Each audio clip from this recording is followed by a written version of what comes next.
Dans cette conférence que je vais faire sur du coup la vente. J'ai choisi un super titre en honneur au super livre noir et jaune.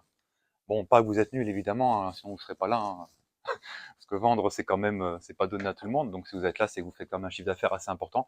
Mais c'est dans l'idée de voilà de vraiment de partir de la base pour vraiment aller au pic, comme pour les livres pour les nuls quoi. Si vous avez déjà acheté ce genre de livre, voilà, c'est des bons trucs et généralement c'est bien détaillé. Donc voilà. Euh, ok, c'est moi. Super belle photo. Fais-le, c'est moi. Alors moi j'ai commencé au niveau de la vente, c'est hyper important. Moi j'ai pas de formation commerciale ou quoi que ce soit comme Mathieu, mon associé. Je pars vraiment du niveau zéro, plus bas que la mer, plus bas que le niveau de la mer et tout ça. Vraiment niveau zéro. Euh, Moi je viens d'une famille vraiment assez pauvre. Vraiment leader, on a la leader price, le rayon chien, on appelait ça pour le rayon EcoPlus, on se vannait automatiquement. Donc l'argent ça a toujours été quelque chose de problématique, enfin problématique, quelque chose qu'on on était toujours ah vas-y bah je vais prendre l'essence le lendemain parce que bah c'est 2 centimes moins cher. Vous avez peut-être connu ça peut-être pour certains. On était vraiment à l'économie et moi j'ai vécu et j'ai été conditionné comme ça. Et quand on est conditionné comme ça, c'est assez difficile après de bah on a des plafonds de verre que nos parents, notre famille nous a mis. Moi je pars vraiment de là. On attend vraiment les promotions, on attend les soldes pour acheter des vêtements qu'on n'a pas besoin. Parce que généralement, on met les mêmes vêtements, on met 80% des mêmes vêtements toute l'année. Surtout moi, hein, qui sont en bleu quasiment tous les jours. À part, je perds une business fleur qui a la rentabilité la plus importante. Donc, on a la licence quand c'était moins cher, vraiment 2 centimes. Ma mère, je dis, mais pourquoi tu... C'est un 33 à l'époque. Hein. Non, tu vas, c'est un 31, mais il n'y aura pas une différence abyssale. Bah ouais, mais pour elle, si, était conditionné aussi comme ça. J'ai bien sûr pas eu d'éducation financière, que ça soit du père, de la mère ou même de la famille, parce que c'est quelque chose de pas français tout simplement. Et, euh, et j'ai été vraiment vraiment à 100%, j'ai vraiment été élevé dans 100% culture française, c'est-à-dire vraiment, bah, l'argent c'est tabou, voilà, faut pas en parler, faut pas dire combien tu gagnes, faut pas, voilà, faut pas montrer de signes de richesse apparents, hein, c'est interdit, c'est pas bien, hein, c'est, voilà, c'est ça, c'est la culture française, hein, ça c'est, pour pas grand chose, on peut pas y faire grand chose. Enfin, j'étais mignon quand même. Alors, au niveau de la vente, j'ai pu lire tous ces livres. Bon là c'est pas un florilège, hein, j'en ai beaucoup plus. Hein, pour faire cette présentation, j'ai regardé, j'ai fait le calcul. Depuis que j'ai commencé le coaching, j'ai payé 1400, j'ai investi 1400 € en livres, que en livres, et 37 000 en formation et accompagnement. Donc là c'est pas mal. Donc là c'est des livres que je vous conseille hein, si jamais vous avez pas lus. Voilà, il y a du Robert Cialdini, il y a du Michael Aguilar, il y a du voilà, c'est des très bons livres. Le Loup de Wall Street évidemment. Voilà.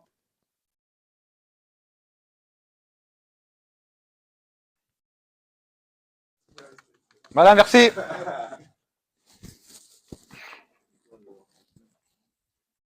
Ok, super. Donc, quand on est coach sportif, j'ai fait ça en 3 phases. Généralement, il nous faut des leads. Nous faut un process bilan. Enfin là, c'est vraiment le bilan pile coaching. Et non, process bilan, pardon. C'est des leads au départ, savoir des prospects. Il y a le bilan et après il y a la vente. Il y a 3 phases. Et généralement, les coachs, le problème, bah, c'est rarement la séance. C'est généralement ce qui va manquer, c'est avoir soit des prospects, donc au début de la chaîne, et de vente. Ça va être ça les principales problématiques des coachs sportifs. Là, bah, du coup, on va parler forcément de la vente. Donc, souvent, j'ai pu voir d'expérience qu'il y a des coachs qui sont très forts en vente, mais ils n'ont pas forcément beaucoup de leads. Et il y en a qui ont beaucoup de leads sans rien faire particulièrement, mais la vente, ils ont du mal à convertir. C'est vraiment les deux choses que les coachs ont du mal. Après, bah, j'ai créé 2 outils. Certains les ont déjà et connaissent déjà, dont un, c'est le livret de vente. Le livret de vente, hop, voilà, magnifique. Oh. Donc le livret de vente, il sert, bah, certains l'ont déjà et certains l'utilisent déjà, ils l'ont déjà implémenté, donc ça c'est vraiment cool. Chaque page, en fait, va servir à qualifier la personne et à casser ses futures objections. C'est-à-dire qu'à la fin de la présentation du livret de vente, la personne, elle va se dire, ah bah oui, c'est pour moi. Chaque page va servir à ça. Donc là, les pages sont en train de défiler. Là, par exemple, voilà, bah pourquoi moi? Parce que je suis numéro 1 sur l'IV, parce que j'ai tant d'avis, ce que tu vas gagner. Et en fait, la personne va plus se projeter. Et si c'est une personne qui est visuelle, bah là, il y a vraiment le support qui fait que elle va se dire, bah oui, là, par exemple, elle va s'identifier aux personnes. J'ai mis le nom, prénom, l'âge, le job, etc. Une autre Inès. sans des prénoms, hein. Donc voilà, mes clients viennent de loin, donc là, ils vont pouvoir s'identifier à la ville où j'ai déjà eu des personnes. Voilà, c'est vraiment un outil vraiment qui marche vraiment bien. Tous mes coachs, quand ils rentrent chez moi, dans mon entreprise, ils ont tous fait de vente, ils ont tous après l'autre outil que je vais vous présenter. Donc voilà. Si jamais vous voulez utiliser, vous voulez télécharger, vous pouvez directement là en scannant le QR code, si jamais. Vous allez directement aller voir sur le Canva et après la présentation, je vais pouvoir vous valider. Et dans les ressources, normalement aussi, ouais. Mais là, il y a le QR code, c'est plus, ça peut faire plus direct, ça peut se implémenter directement. C'est les ressources, c'est un peu plus compliqué à voir. Merde, attends. Ok. Ça veut pas?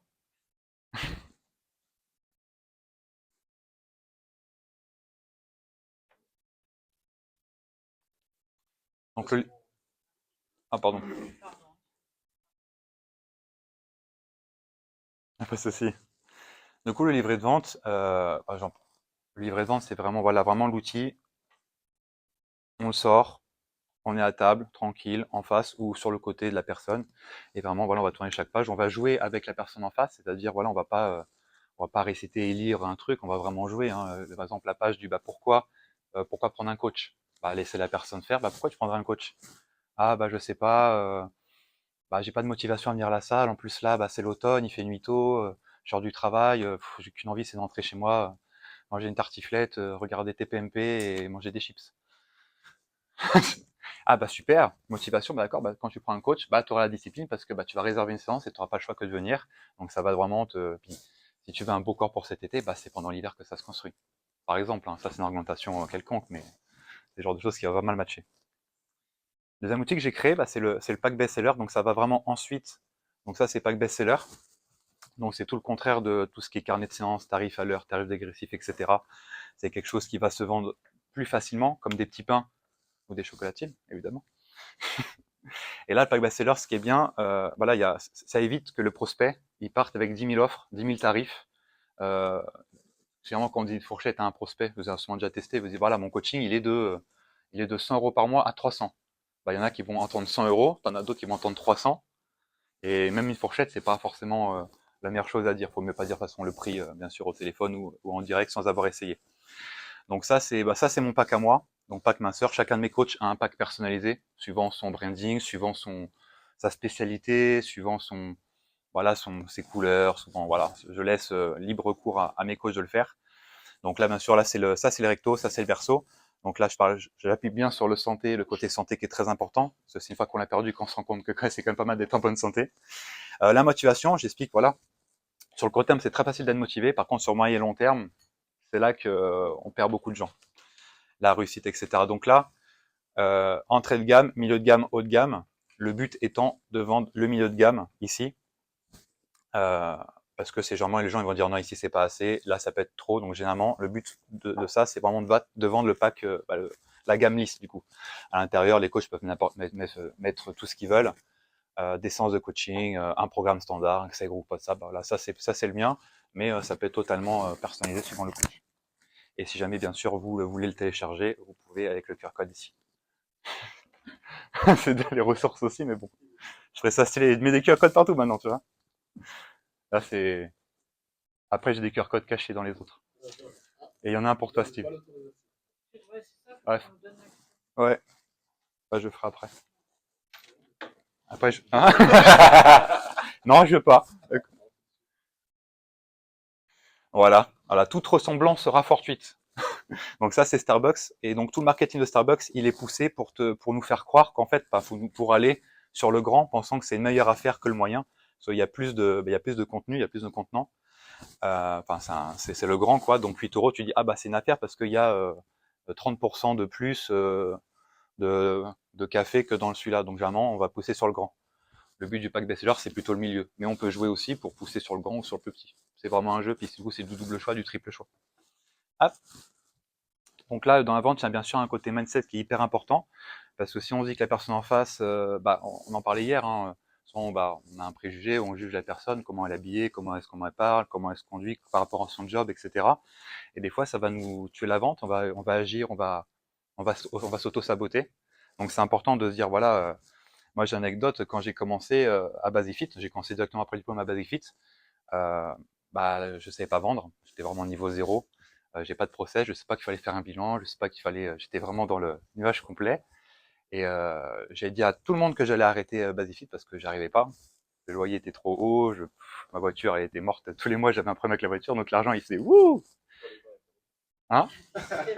Ouais, bah ouais, toi ça a commencé, c'était pas la même, mais toi c'était une noire et tout, une 206 noire. Et à un moment donné, je suis en coaching. Le peu de coaching que j'avais, j'ai peut-être avoir 2 coachings à l'époque. Je suis en gainage, je me rappelle, et là, j'ai un couple. Il y a un couple qui vient là sur le côté. Je dis, ah, Jérémy, je peux te laisser. Je parlais 2 minutes pour, tu vois, pour essayer de caler un bilan, machin. Et bah moi, je les ai scannés. Je fais, ah ouais, d'accord. C'était un couple de 19 ans. La fille est un peu en surpoids. Le gars était un peu boutonneux. Je fais, bon, c'est 2 geeks. Voilà, quoi. Ils sont en études. Si je leur vends un programme à 30 € chacun, je suis le boss, quoi. L'avenir, j'avais dit vraiment à tout le monde que j'allais partir, hein. J'étais en mode gros loser, tu vois. Et on fait le bilan le lendemain. À l'époque, je faisais 2 heures de bilan. 1 heure de séance, 1 heure à table. Ça a bien évolué, hein. Quand je dis niveau zéro, c'est vraiment niveau zéro. Et je fais le bilan. Le gars, bah voilà, le gars un peu égo, non, le sport c'est mon truc, machin. Ouais, au bout de 10 minutes, il part vomir. Donc là, je suis merde. Ça part mal. Donc, je reste avec la meuf et tout.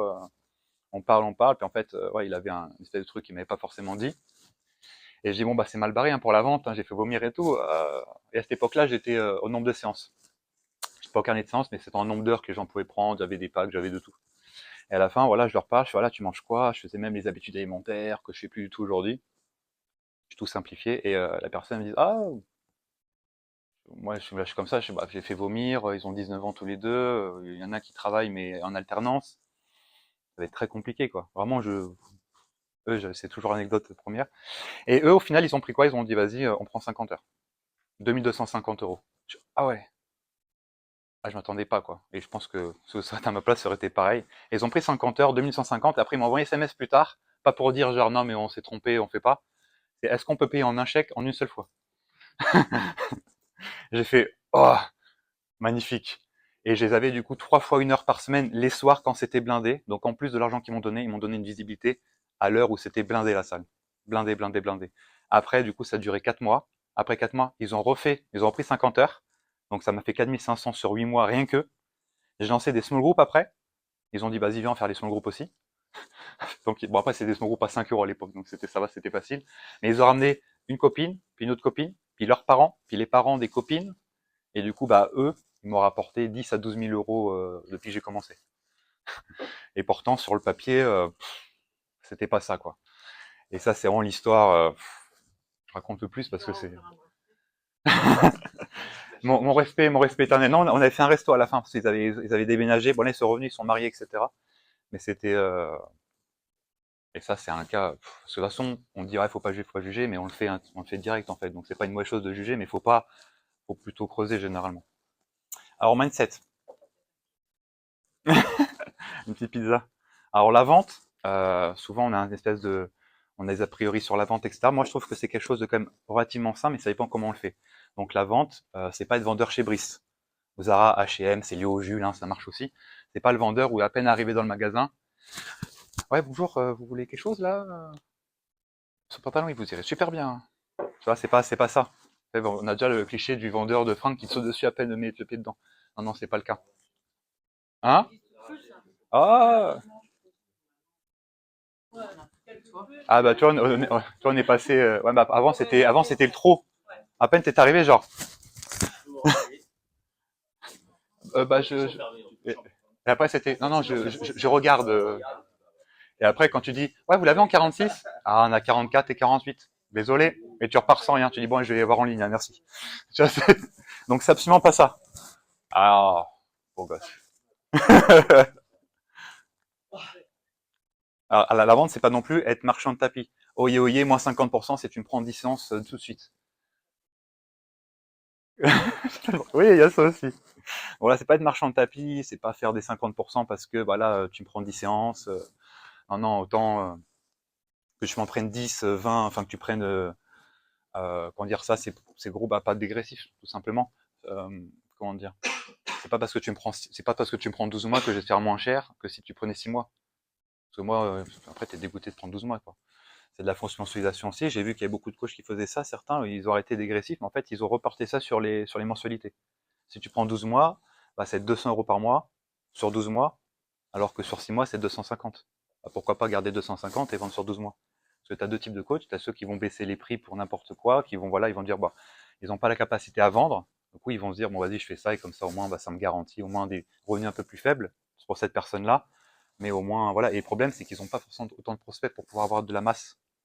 Bon, moi, je pars du principe où, bah, si j'ai un prospect, je préfère, voilà, c'est toujours plus facile d'avoir peu de personnes et vraiment bien vendre qu'en avoir 50 et à 100 €, quoi.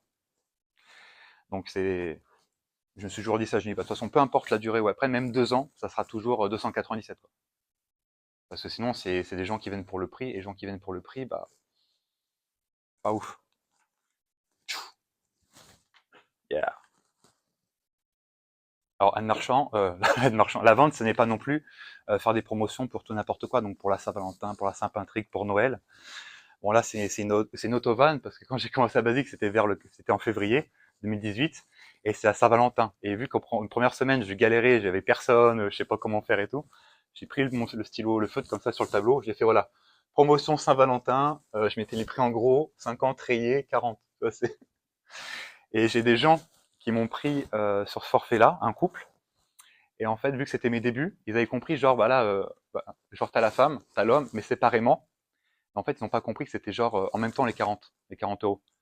Et en fait, j'ai pas osé leur dire qu'en fait, c'était pas ça. Donc en fait, j'avais une heure avec l'un, une heure avec l'autre, et c'était 20 et 20. Ils avaient compris que c'était 20 et 20 et pas 40. Et j'étais tellement au début, j'ai pas osé leur dire, en fait, bah en fait, non, c'est pas comme ça. J'ai dit, ouais, ouais, c'est ça. C'est bon, c'est bon. C'était mes premiers, j'étais content. Bon, bah, c'est. Ah ouais, c'est important. Et après, voilà, je sais qu'il y a des coachs qui vont faire carte de enfin, carte de Noël. Après, c'est encore autre chose. C'est pas mal pour les clients existants, pour donner à leurs proches l'envie de commencer le coaching et s'ils ont besoin surtout. La vente, c'est pas non plus vendre à tout le monde. Euh, Là, on parle de spécialisation, on parle de niche, on parle d'avatar, on parle de persona. Plus le coach il avance, plus il doit se spécialiser. Parce que plus il va se spécialiser, plus il passera moins pour un médecin généraliste, mais plus pour un chirurgien. Ça, c'est la bonne phrase. Et il attirera une clientèle qui pourra même venir de plus loin. Moi, vu que ma spécialité en tant que coach, c'est vraiment les femmes en situation d'obésité. Donc moi, mon ennemi, c'est pas d'autres coachs, c'est vraiment tout ce qui est bypass, sleeve, anneau gastrique et Ozempic, pour le petit nouveau. Donc c'est plus ça mes ennemis. Donc les gens, ils peuvent venir de beaucoup plus loin. Il y a des gens qui viennent de j'habite Orléans, ils viennent de Paris, il y en a même qui venaient de Toulouse à l'époque. Il y en a qui venaient là de Tours, de Blois, voilà, des villes aux alentours qui sont capables de faire au moins 1 heure de route, aller 1 heure retour minimum, pour pouvoir avoir mon coaching parce qu'ils savent qu'ils sont dans un bon environnement, je serai assez bienveillant, mais j'irai aussi droit au but et voilà, il y aura un vrai travail. La spécialisation, ça apporte aussi ça, des gens qui viennent de plus loin. Ceux qui est spécialisé en obésité, un coach vraiment expert dans l'obésité, bah, il n'y en a pas vraiment, quoi. Ou en tout cas, ça ne communique pas dessus. Donc c'est ça aussi, ce qui est bien avec la spécialisation, que les gens peuvent venir de bien, bien, bien plus loin.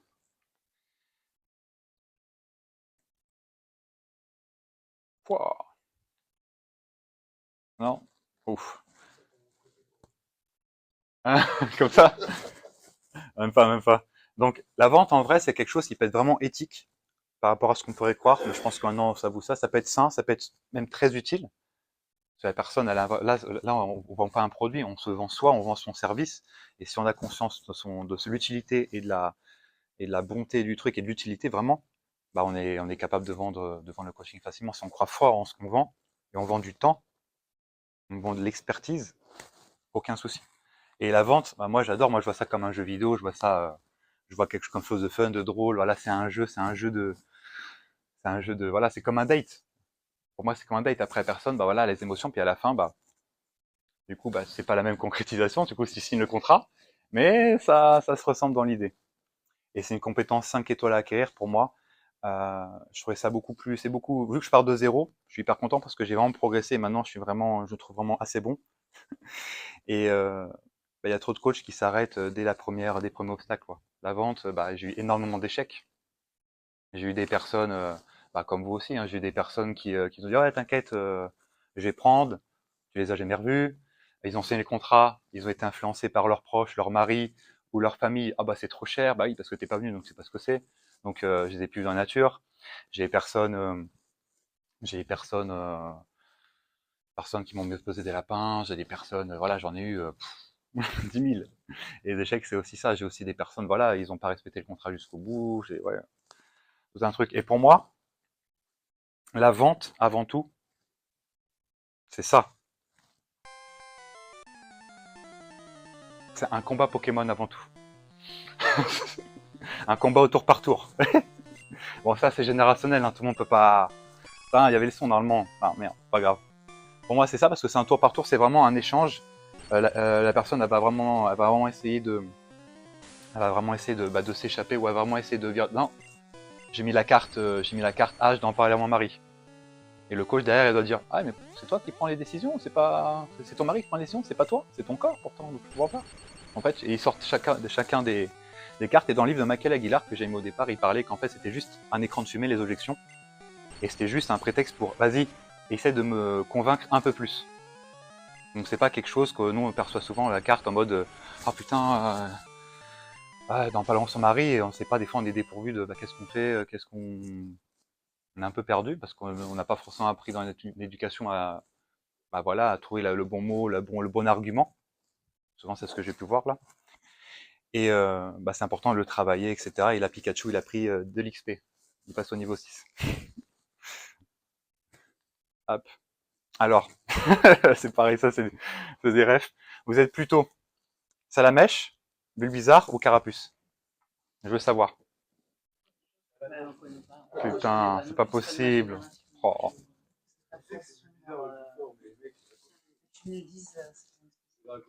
Ok. Bah du coup là c'est feu, là c'est plante, là c'est eau. Et en fait, Pokémon c'est des combats de petits monstres on va dire. Et en fait par exemple l'eau éteint le feu crame l'herbe. Et c'est genre comme ça. Et après souvent comment ils ont été designés, ils ont des particularités en gros. Ils peuvent évoluer aussi. Salamèche, Bulbizarre, Carapuce là en fait. C'est c'est une sorte de test psychologique en fait. Moi je veux sortir ça à mes clientes quand elles sont dans la trentaine on va dire. Et par rapport à ce qu'elles me disent, je sais comment le coaching va fonctionner. Si elles me disent Salamèche, bon déjà on va bien s'entendre parce que Salamèche c'est le meilleur. Voilà. Hein? Vegeta. Voilà, mes tips pour la vente, ça va vraiment ne pas survendre. Parce que des fois, il y a beaucoup de coachs qui ont peur de ça. Genre, tu vas voir, tu vas perdre 10 kilos en 2 semaines. Bon, c'est pas. Non. Même si tu arrêtes de manger, c'est compliqué. Donc, ne pas survendre. Tout à l'heure, c'était, ouais, tu dois sous-délivrer. Non, tu dois sous-vendre et sur-délivrer, je crois, c'était ça. Tu vends à 110%. Enfin, tu donnes l'expérience de 110%. Ne pas se mentir à soi-même dans le sens de ce qu'on est capable de faire. Voilà, si tu dis, voilà, je serai disponible 24 heures sur 24 et que c'est pas le cas, compliqué. Donc c'est important de mettre vraiment le cadre. Pareil, oser mettre les deux pieds dans le plat. La plupart, après, ça en parlera après. Le but de la vente, c'est vraiment de trouver le problème dur, donc douloureux, urgent et récurrent. Et la plupart des gens, ils vont pas forcément vous le dire directement. Il va falloir creuser, donc il faut vraiment oser et essayer de trouver vraiment la chose qui fait qu'elle est en face de vous et pourquoi elle est là. Et c'est pas juste pour perdre du poids, généralement, c'est beaucoup plus profond que ça.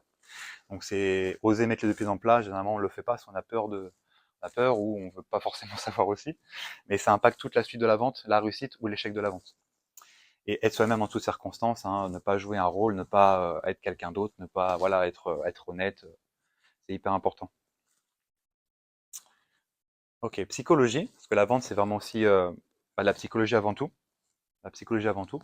Donc il va y avoir des biais cognitifs, il va y avoir des effets aussi importants à connaître et à s'approprier. Donc l'effet de halo, vous connaissez peut-être l'effet de halo? Non? Donc c'est pas l'effet de halo. Alors l'effet de halo, donc c'est un biais cognitif, c'est-à-dire que la personne elle va percevoir généralement l'effet de halo pour le contexte du bilan, après avoir fait une petite séance et voir ce que c'est d'être coaché, quand elle va s'asseoir, si vous avez bien fait le taf, elle va faire ah ouais, ah c'est ce qu'il me faut. Limite elle va avoir les cœurs dans les yeux, les étoiles dans les yeux. Et ça c'est un effet qu'il faut vraiment en bilan ou pendant les séances pouvoir faire pour pouvoir que la personne elle dise ah oui ça vaut le coup que j'investisse de l'argent dans ce coaching, ça m'apporte vraiment, ça me fait du bien, ça, etc. Et l'effet de halo, c'est aussi, euh, l'effet de halo, c'est aussi, plus on se sent, comment dire, plus on se sent bien, plus on se sent beau, plus on se sent en confiance, et du coup, plus on va en vendre facilement aussi. L'effet de halo, voilà, c'est aussi ça. Ah, il y a la loi de l'attraction aussi, ça vous connaissez sûrement plus. Le positif attire le positif, tout ça, tout ça. C'est pareil, la plupart des personnes, on vit dans un monde aujourd'hui où le biais de négativité, le négatif est partout. On allume la télé, on tombe sur les JT, là, il y a toujours des morts, il y a toujours des morts horribles, les guerres partout, etc. Et les gens se baignent là-dedans, donc généralement, souvent, ce qu'ils entendent, c'est du négatif. Et quand on est coach, tu vas vraiment partir du côté opposé. Steve, il sait bien le faire. C'est vraiment le plus positif possible pour pouvoir que les gens, les attirer vers nous. Parce que quand tu es dans un contexte où tout le monde est négatif, où tout le monde fait la gueule, en faisant le contraire, c'est là où tu vas avoir plus de gains. Donc ça, c'est la loi d'attraction. Il y a même un Instagram que vous connaissez sûrement, la loi d'attraction. Un compte à 1,7 million, ça, c'est des posts qui sont partagés tous les jours, tout le temps, tout le temps. La notion de valeur perçue, bon, ça, vous la connaissez normalement. Euh, quand la vente, a lieu, c'est quand qu'on a montré que la valeur perçue de notre coaching était supérieure à l'argent qu'on demande. Là, c'est vente. Par contre, si la valeur perçue est inférieure au prix qu'on demande, par exemple, je fais mon coaching à 300 euros par mois. Si c'est ce que j'ai fait pendant la séance, c'est pas ouf, elle n'a pas de sensation, c'est trop facile ou c'est trop dur, la valeur elle va être plus basse et quand je vais dire 300 euros, elle va dire ah non c'est trop, c'est pas possible quoi. Par contre, si je me suis donné, j'ai fait des exercices adaptés, j'ai bien parlé, j'ai demandé des informations, j'ai demandé voilà, t'as des enfants, t'es marié, voilà les questions un peu basiques, et après on rentre plus en détail, là la valeur que j'ai donnée, elle est plus haute que l'argent que je demande et là du coup ça signe. La valeur perçue. Et la dernière, c'est le syndrome de l'imposteur. Souvent, quand on ne vend pas, c'est que soit on ne croit pas en son service, on ne croit pas à son offre. Son offre n'est pas peut-être, on considère que notre offre n'est pas assez complète. Elle n'est pas assez complète. Des fois aussi, le syndrome de l'imposteur, ça peut être aussi sur le physique. On se dit, je suis pas assez musclé, j'ai pas assez de connaissances, de compétences pour pouvoir aider cette personne, accompagner cette personne. Moi, je sais pas, j'y connais rien je sais pas, en prépa physique de natation. Je vais pas m'inventer préparateur physique de natation, quoi. Faudrait que j'étudie et plus de moi pour pouvoir proposer ce genre de choses. Donc, ça peut être aussi par rapport à ça, syndrome de l'imposteur. Mais ça, c'est un syndrome qui, en coaching, je l'ai plus, mais je me suis aperçu que j'avais en tant que formateur ou en tant que head trainer il y a quelques années. Donc, ça peut survenir à tout moment. Syndrome de l'imposteur, c'est jamais fini, quoi. Enfin, ça peut se finir, mais ça peut toujours revenir. Je vais mettre à droite, à gauche ici. Alors, l'argent n'a la valeur que ce qu'on lui donne. Pourquoi je dis ça?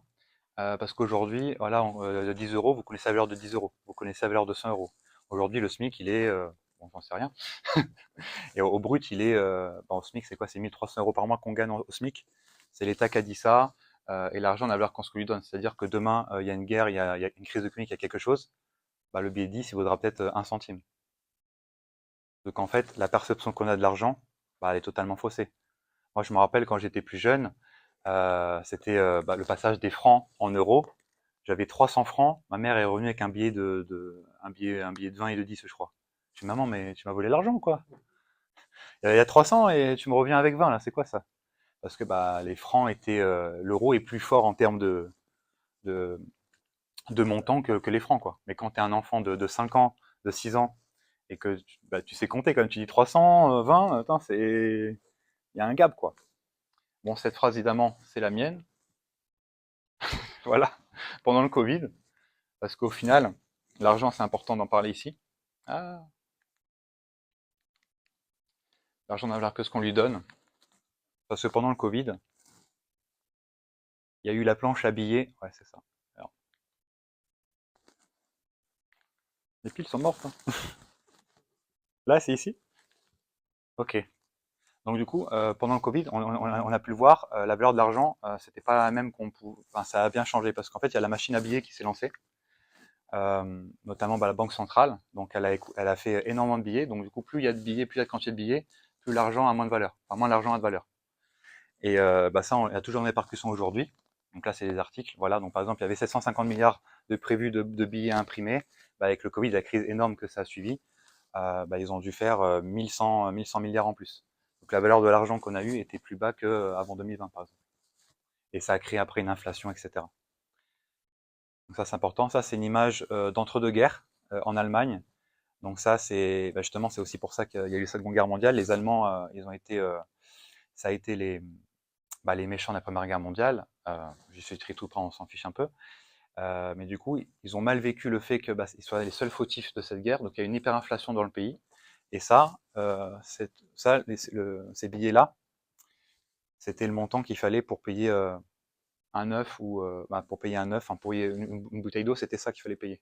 Parce que les Deutsche Mark, c'était cette valeur-là qu'ils avaient. Donc imagine faire les courses, t'achètes un œuf et c'est ça qu'il faut sortir. Et ça arrive, là c'était la Seconde Guerre mondiale, mais au Liban, ça arrivait en 2019, ça arrivait aussi. Donc ça peut toujours nous arriver. Et bien sûr, est-ce que les billets et les pièces se feront encore? Les États de plus en plus veulent contrôler l'argent. Donc est-ce qu'il y aura encore des billets, encore des pièces, ce genre de choses? Est-ce que ça sera que des transactions en carte? Ça, à voir. C'est important de le préciser parce qu'il y en a plein. Moi j'ai commencé, je prenais quasiment que du cash. Il y en aura de moins en moins parce que l'État veut contrôler et éviter le blanchiment, éviter le travail dissimulé tout simplement. Hop. Donc process. Au niveau du process, donc là je vais vous parler du mien, qui a fait ses preuves quand même pas mal. Ouais, règle d'or d'abord. Parce que la plupart des choses, c'est pas de nouvelles choses qu'on doit rajouter, mais des fois des choses qu'on doit arrêter de faire pour avoir plus de résultats. Entrepreneuriat, c'est ce que j'ai pu voir. C'est pas le plus j'en fais, mieux c'est, mais je retire des choses qui vont faire le plus de résultats. Et je sais qu'il y a des coachs, j'en ai eu moi dans mon équipe, ils vont parler du prix du coaching avant le bilan, au téléphone, en face à face. Mais même si la personne, elle a pas de comparaison. Du coup, au téléphone, c'est mort, elle prendra jamais. Si on dit voilà, c'est 300 € par mois, elle prendra jamais. En face à face, sans avoir testé ce que c'est d'être coaché, non plus. Pareil, avoir un site internet où il y a ses prix, c'est pas la bonne chose. À part si peut-être on est un peu plus avancé et c'est pour qualifier pour avoir le moins de touristes. Et, et encore dans ces cas-là, c'est pas vraiment le cas. Mais avoir ses prix sur son site, c'est pas une bonne idée. Même avoir un site tout court d'ailleurs. Parce que le premier réflexe que les gens vont faire, c'est aller dans service. Ils vont faire OK, OK, Kevin c'est 200, Sadia c'est 300. Bon, Kevin, du coup Sadia c'est trop cher, 200. Après, les gens vont chercher et c'est une guerre du prix qui se crée.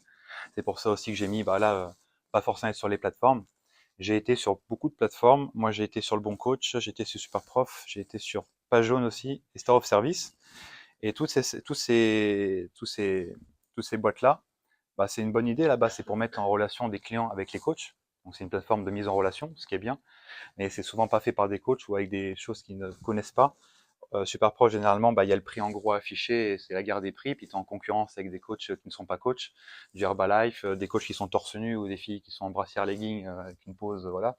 Quand on est coach, est-ce qu'on a envie d'être mis dans le même panier? Je suis pas sûr. Parce qu'après, j'ai fait une vidéo sur ma chaîne sur ça. Le Bon Coach, comment dire? C'était un moteur de recherche de coach, mais pour être sur le moteur de recherche, il fallait taper le Bon Coach dans Google. Il se faisait payer 1 000 €, puis en fait, souvent, en globalité, les problèmes de ça, c'est que soit ils te vendent les clics, et en fait ils disent voilà, il y a eu 40 000 clics, alors que en fait non, t'as pas une seule personne. Star of Service, tu payes énormément cher juste pour répondre, vous renvoyer un message à un prospect, c'était 15 € à l'époque, genre le mec il dit ouais salut, tu peux donner les tarifs, tu réponds, boum, c'est 15 €. Voilà, moi j'avais pas aimé parce que j'ai voulu partir, et je suis parti quand même, évidemment. Mais en fait, ils avaient été jusqu'à me faire 3 faux avis, 5 étoiles, pour que je reste. Et moi, ce genre de truc, je supporte pas. On ne me donne pas 5 étoiles si t'as pas pris mon service, quoi. C'est pas possible. Ça c'est malhonnête. Donc là, j'ai fait vas-y, bye bye. On Sport, bon, c'est pareil. Hein, généralement, la boîte, voilà, si elle arrive à mettre en relation un coach et un client, elle va prendre, voilà, elle va prendre énormément. Et c'est pas viable. Local.fr, bon, j'en parle pas. Ça, c'est une arnaque. Contrat de 4 ans, 700 € et t'as un site internet éclaté. Pas de référencement. Et il y en a une qu'on connaît qui s'est fait avoir sur ça. Il y a aussi les mots qui sont importants. Moi, j'adore la sémantique. J'adore, voilà, il y a un vocabulaire à avoir et il y a des choses en fait qui vont nous saboter. Par exemple là, le pas cher, le moins cher, bon ça c'est des mots que j'ai entendus dans ma jeunesse tout le temps, j'étais cultivé à ça. Coût, gratuit, ça c'est vraiment des mots qu'on ne doit pas pouvoir dire, ça paraît peut-être pas comme ça, mais il faut absolument pas les dire. Par exemple, voilà, pas cher, moins cher, faut jamais dire. Parce que si on dit ça sur notre service, ou même sur d'autres choses d'ailleurs, on se conditionne en fait on se conditionne à un prix. À aucun moment on doit dire ça, parce qu'en fait, ça veut dire qu'on acquiesce que nos services, même nous, on perçoit comme trop cher, moins cher ou voilà, pas cher, ou voilà. Dès qu'on acquiesce ce fait-là, quand une personne elle va nous dire le premier argument qu'elle nous sort pour prendre un coaching, c'est ah bah c'est trop cher. Ah oui, bah je comprends, oui, je comprends que ça soit cher, c'est fini. Tout ce qui sortira après, c'est pas la peine. La personne s'est perdue, elle a caissé, elle a validé, tu vois, bon, c'est mort, c'est fini. Donc les mots sont hyper importants. Pareil pour le gratuit, il faut mieux utiliser le terme offert, parce que tout ce qui est gratuit n'a pas de valeur, et que c'est offert, il y a une consonance sur le fait qu'il va voir autre chose derrière, et que je vais essayer de te vendre quelque chose derrière. Donc ça conditionne la personne à prendre quelque chose. Donc moi, quand je fais un bilan, bon, je fais plus le bilan offert, avant, on faisait bilan offert. Du coup, ça conditionne beaucoup plus facilement. Bah pareil pour le coût, bah, de toute façon, ça normalement vous savez, on parle pas de coût bien sûr, ni de dépenses, mais d'investissement. Le mastermind, c'est pas un coût, mais un investissement. Si c'est un coût, vous dites coût, bah, c'est que vous n'êtes pas au bon endroit. Il faut toujours pas d'investissement parce que bah, si on en donne 10 000, notre but c'est de pouvoir en récolter bah, 12 000, 15 000, 20 000, 30 000 supplémentaires. Ouais, ouais, toujours. Investissement santé, investissement de temps, investissement, tu vas aller plus vite et tu vas enfin pouvoir perdre du poids parce que ça fait X temps que tu es inscrit en salle, t'es inscrit en salle et ça bouge pas, donc t'as mis de l'argent dans le vide et tu viens même pas. Donc je parle toujours d'investissement même avec, je parle de capital santé, je parle de choses comme ça. Parce que les gens, ouais, ils utilisent beaucoup coût, hein, et ils disent ah ouais, c'est un investissement, ok, mais je suis prête à faire cet investissement parce que bah voilà, j'ai un mère qui est décédé d'un cancer, apparemment c'est héréditaire, etc., etc. Et là, du coup, après, tu joues dessus. Mais ouais, la sémantique, c'est beaucoup plus important qu'on peut penser. L'art d'utiliser les bons mots, c'est plus important qu'on peut penser. Alors, bilan santé. Donc là, bilan et santé. Donc il y en a, c'est plutôt bilan forme. Euh, ça peut être bilan autre chose. Je trouve que santé, c'est vraiment le mot magique. Je me mords de mon propre truc. C'est magnifique, c'est tout moi. Bilan santé, c'est vraiment le mot magique. Parce que même santé, on en a qu'une et les personnes, elles le savent. Bah, c'est que c'est souvent quand t'es malade, tu te dis putain, c'était quand même bien quand j'étais pas malade. Hein. Tu vois. Et le bilan, c'est important. Tu scannes le QR code, Steve? Enfin, vas-y, scanne le QR code, Steve.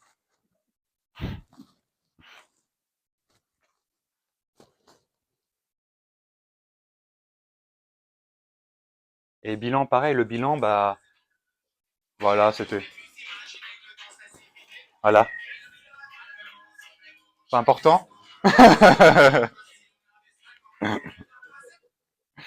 Et le bilan, c'est pas important parce que bah, les gens, ils savent ce que c'est faire un bilan et généralement, bah, c'est très bien à certaines périodes de l'année encore plus, en septembre, en janvier, hein, c'est le mois doré. Le bilan, voilà, hein, souvent, en janvier, il y a une recrudescence de bilan, nouvelles personnes parce que bah, ils ont eu les repas de fin d'année, elles ont vu la famille qu'ils n'ont pas eu depuis un an. Il y a eu le quart d'heure de gloire. T'as pas grossi, toi? Ah, t'es moche, t'es grosse, et t'es personne. Tu nous as ramené personne, tu t'en as pas, mec, gars. Et ça, du coup, bah, et puis il y a aussi le bilan de fin d'année tout court. Il y a atteint, bah, du coup, j'ai mes objectifs l'année dernière, j'avais des résolutions que je suis pas allé jusqu'au bout. Et en janvier, il y a une recrudescence et ça sera même dans 40 ans, ça sera pareil. Et ça, en janvier, c'est pour savoir le bilan santé. Pour moi, c'est vraiment le terme c'est vraiment le terme game changer pour moi.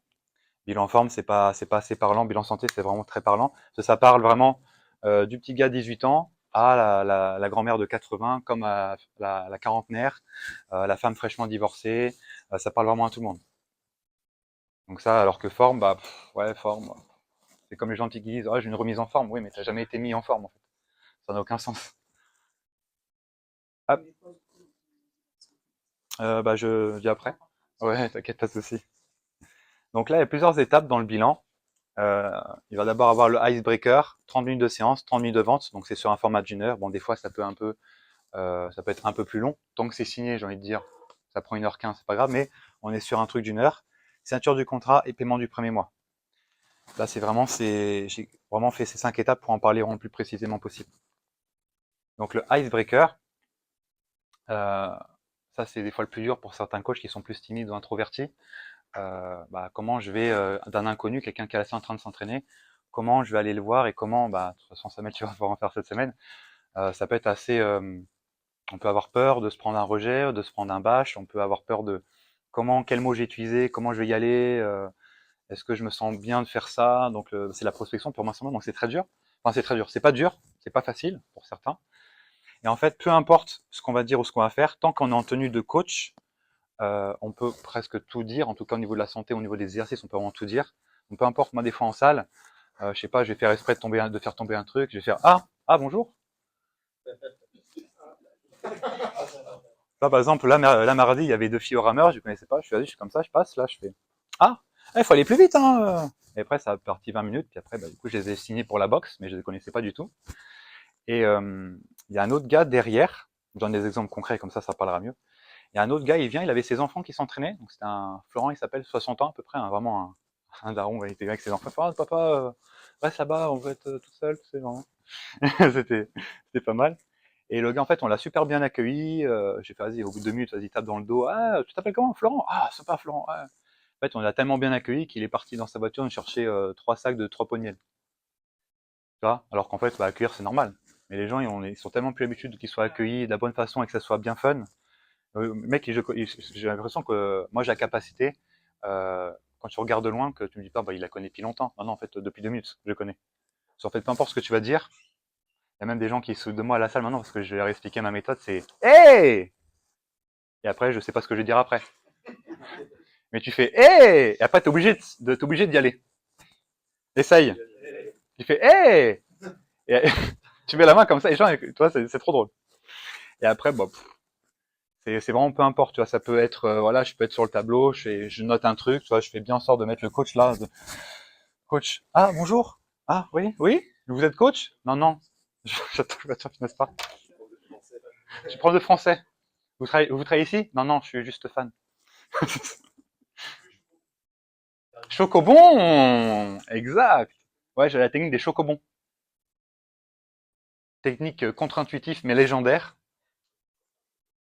Tu prends un paquet de chocobons à Leclerc, généralement, voilà, t'arrives, et tu fais ça, tu vois, zone cardio, tu fais petit, petit, petit, petit. Donc t'as des gens qui vont regarder, et se contactent, ils vont faire, tu vois, qui vont être intéressés. Et du coup, ça va être le prétexte pour leur en donner un, puis du coup, quand tu donnes quelque chose, ils vont pas te dire, ok, je prends, puis je te parle pas. Et du coup, c'est la meilleure renta que j'ai vue en salle de sport. Le truc qui coûte quand même 3. Quoi? Ouais. Ouais, c'est pas mal aussi. Et je fais comment, tu vois, ça reste. J'arrive en dino, t'imagines? Ouais, je ferai trop bien le dino. Et paquet de Shogomo, et en fait, les mecs, ils vont. Et ça marche encore aujourd'hui. Il y en a qui. Il y a des vieux le matin. Et ils m'en donnent encore maintenant des chocobons. Et en fait, ils m'ont pris en coaching aussi, mais ils me donnent un chocobon à chaque fois. C'est le. Et en fait, c'était un icebreaker tout bête. Je lui dis, vas-y, j'ai testé, j'ai fait. Et ça marche de fou. Parce qu'en fait, ils s'arrêtent, ils parlent avec toi, et du coup, tu peux discuter. Aujourd'hui, c'est dur parce qu'il y a tout le monde qui a un peu l'aura, leur cocon et tout ça. Donc même en salle, les gens, ah non, mais il a un casque, je vais pas déranger, écoute la musique, machin. Mais non, mais en cardio, la plupart des gens, ils savent pas pourquoi ils sont là, ils sont chiés. Donc se déranger, ça va les aider. Ça va pas vraiment les déranger. Pareil, quand on va voir quelqu'un, si tu dis, ah, excuse-moi de te déranger, tu pars du principe que tu te déranges. Donc c'est fini, pareil. Comme tu disais que ton accompagnement est trop cher. Enfin, en aucun moment on doit dire de négation. Parce que le cerveau ne comprend pas les négations. Donc là, c'est ah, salut, moi je suis Samuel Barbin, je suis coach ici. Alors, j'ai vu que tu faisais du tapis, mais tu te tiens. C'est pas terrible, tu sais, hein, t'as pas un truc comme ça dans la rue pour marcher, tu vois. Ah ouais, comment je fais? Bah regarde, tu mets de la pente, tu te tiens plus, et ça va beaucoup me fonctionner. Ah ouais, je vais essayer. Tu refais un tour. Ah, ça marche trop bien. À partir de là, deuxième jour, c'est elle qui va venir te voir, et ainsi de suite. Ça peut être quel d'autres exemples que j'ai?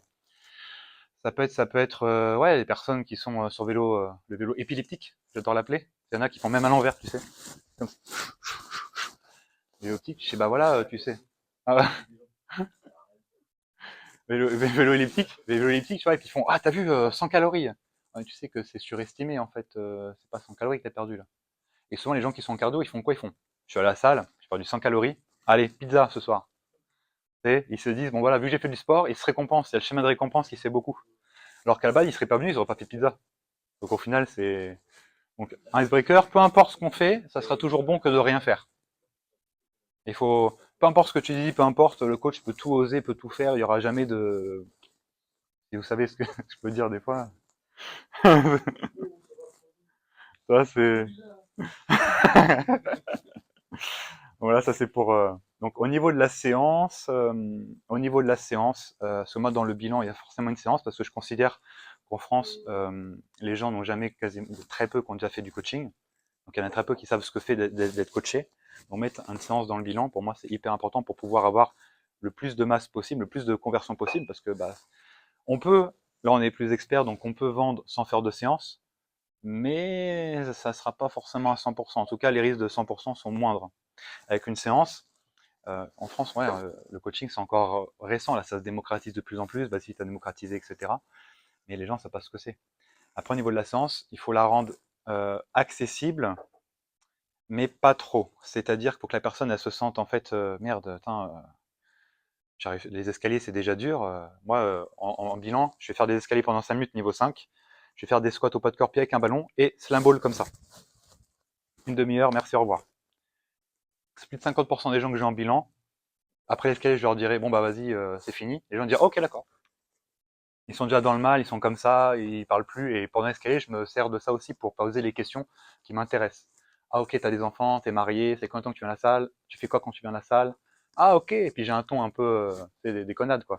Ah ouais, ah ça fait 3 ans que tu viens, mais je t'ai jamais vu. Tu viens à quelle heure? Tu te caches où?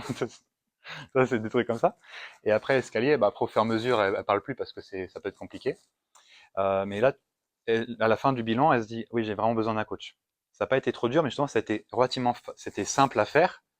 Enfin, c'est juste d'escalier, c'est du t'accroupis et tu lances un ballon de base. Et j'étais en galère. Ah ouais, là, j'ai vu la vérité en face, quoi.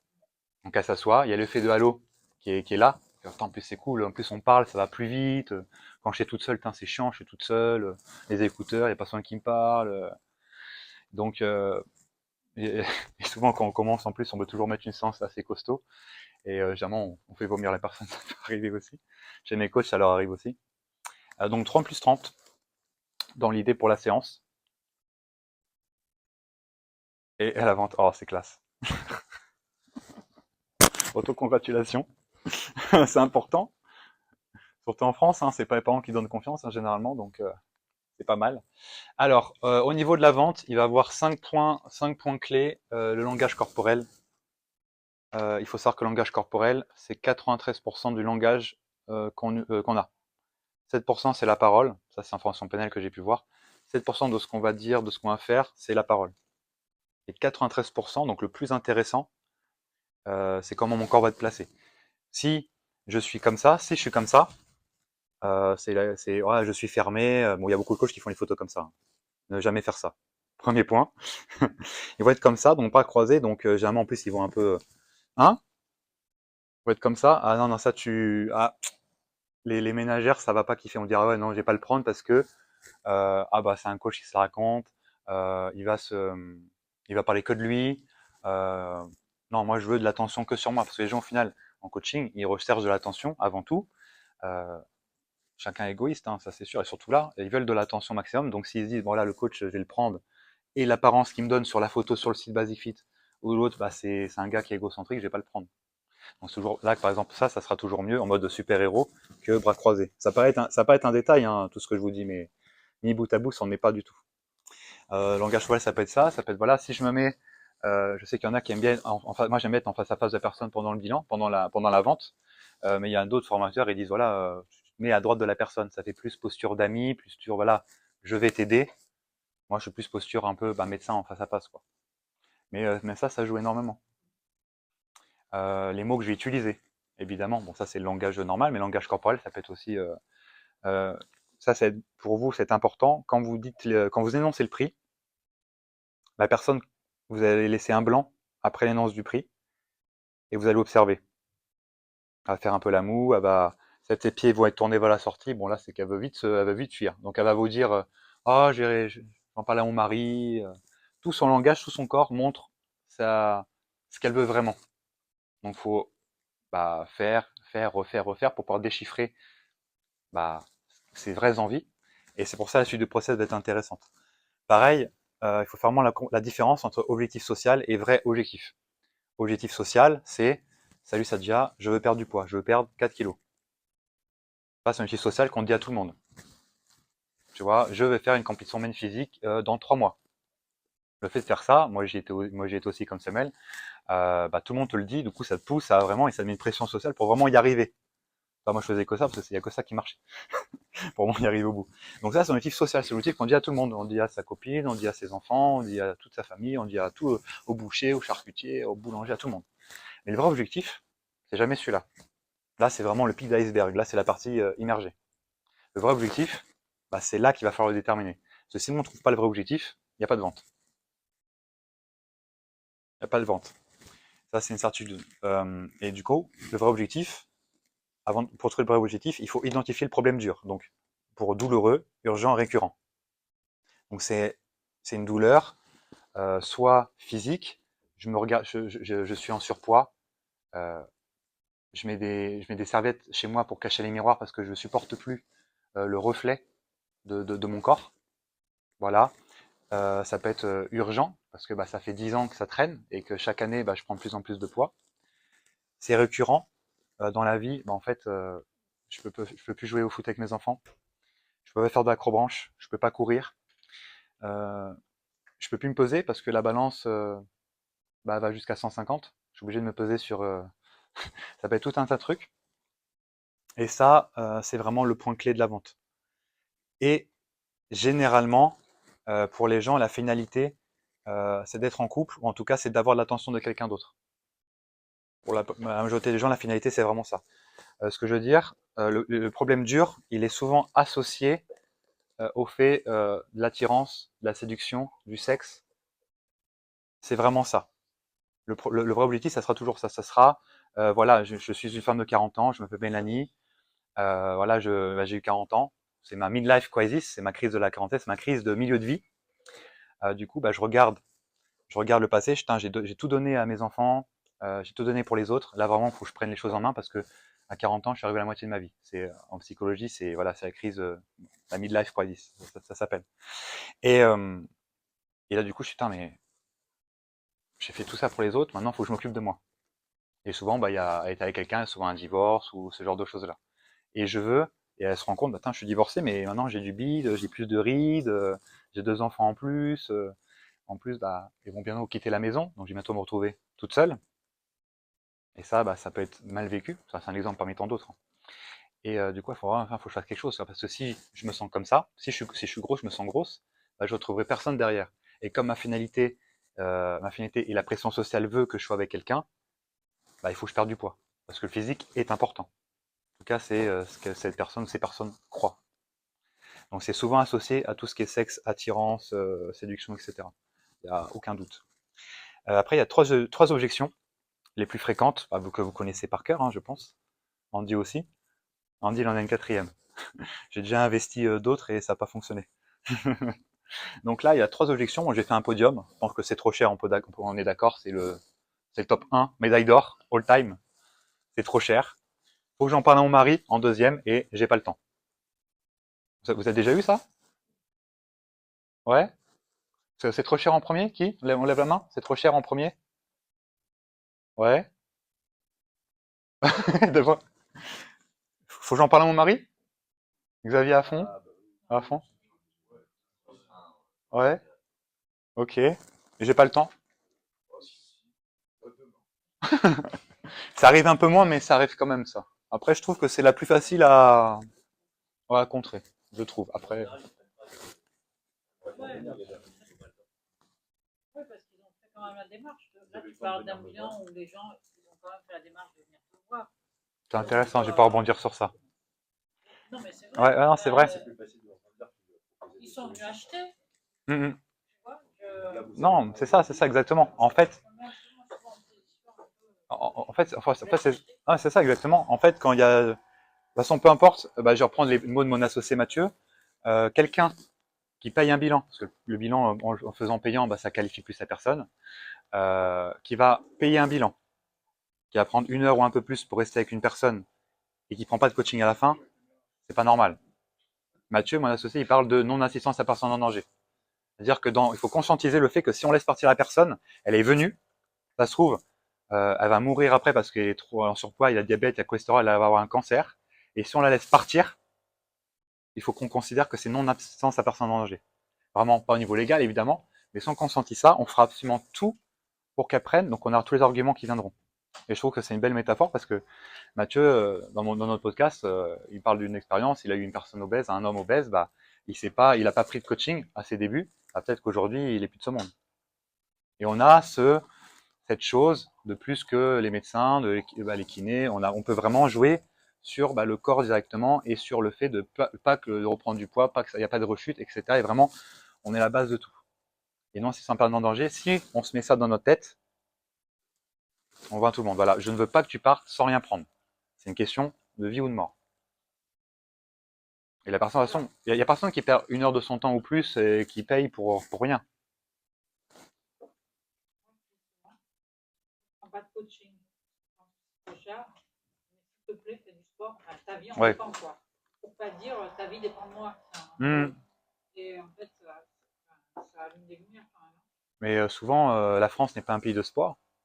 Donc la culture n'est pas non plus éduquée à l'école comme ça. Prof de tout ce qui est EPS, c'est après, tu vois. Ouais, vas-y. Sans le prof d'EPS, il limite moqué par les autres parce que ouais, non mais ça sert à rien, il n'y a pas de coefficient. Ouais, alors que le sport, ça a des valeurs énormes. La santé, ça a des valeurs de voilà, t'apprends à connaître des gens, t'apprends des valeurs énormes. Et c'est malheureusement mis trop bas sur l'échelle des autres matières, des valeurs et des autres. Et ça, c'est malheureux. Donc on a vraiment notre rôle à jouer. Et ça va, de toute façon, ça va progresser au fur et à mesure, ça c'est sûr. Et là, on va parler un peu plus de comment contrer ces objections-là. Vous avez sûrement des pistes, des métaphores, des arguments, des choses comme ça. Et je peux que vous encourager à avoir vos propres métaphores, vos propres arguments. Plus c'est personnalisé, plus on peut les ressortir. Voilà, c'est la question, c'est quel est ton vice? Vous allez voir sur quoi je veux en venir. Et c'est là, on va bien se marrer sur les prochaines. On va bien se marrer. On va bien se marrer, je vous le dis. Ok, ton vice, pourquoi? Là, j'ai parlé de priorisation. Les gens, ils vont dire, c'est trop cher. Donc là, on s'occupe vraiment du premier. C'est trop cher. Donc c'est trop cher par rapport à quoi? La métaphore de la voiture, je te dis, vas-y, 20 000 euros pour une voiture. Cher, pas cher, tu sais pas la voiture. 20 000 euros pour une Twingo? Non. 20 000 euros une Lambo? Tu vas trouver tout l'argent de la terre, de tes amis, de tes filles. Andy, nique pas ma présentation. Non, c'est sûr. Mais c'est la même chose. Tu t'es jamais fait coacher, il y a beaucoup de gens qui ne s'est jamais fait coacher. Et si ils comparent ça avec une salle ou un truc plus bas de gamme, c'est que la personne, elle n'a pas compris la valeur que vous avez ajoutée. Cette personne a dit bon non, je prends pas du coaching avec Pierre, je m'inscris dans une salle low cost, je prends un programme lambda, c'est qu'il y a un couac. C'est pas la même chose. Mais ça nous arrive et ça c'est sûr. Je ne peux pas comparer une salle et un studio. Ouais. Puis après les gens ils n'ont pas de moyen de comparaison parce qu'il y en a très peu qui sont déjà fait coacher. Et puis le sport pour eux c'est pas une priorité au départ. Donc c'est pour ça qu'au bilan on doit vraiment ça déjà elle est super, Xavier il est super, ah ouais franchement avec lui c'est sûr je vais réussir. C'est la personne de confiance qu'il me faut. Il a l'air de s'y connaître, en plus il est là, je vais prendre un rendez-vous à 6h, il sera là à 5h58. Ça peut être un gars qui est en retard, genre il y a beaucoup de coachs, le savoir-être c'est pas ça. Hein. Et là, donc là, quel est ton vice? La question, elle est simple parce qu'en fait, les gens, ils ont tous des vices. Sinon, ils seraient pas en surpoids, ils seraient pas en mauvaise santé. C'est qu'ils mettent de l'argent dans des vices. Donc là, j'ai un listing pas mal. ChatGPT m'a aidé pour la moyenne des Français et Françaises. Il y a des chiffres, vous allez dire ah non, c'est plus. Des autres chiffres, vous allez dire non, c'est moins, c'est pas possible. Mais là, c'est ChatGPT, hein, donc ça va jusque là. Donc quel est ton vice? Je les ai catégorisés ou catégorisés en 9. Auto-check. Donc là, voilà une super grille de Sudoku. Une grille de Sudoku.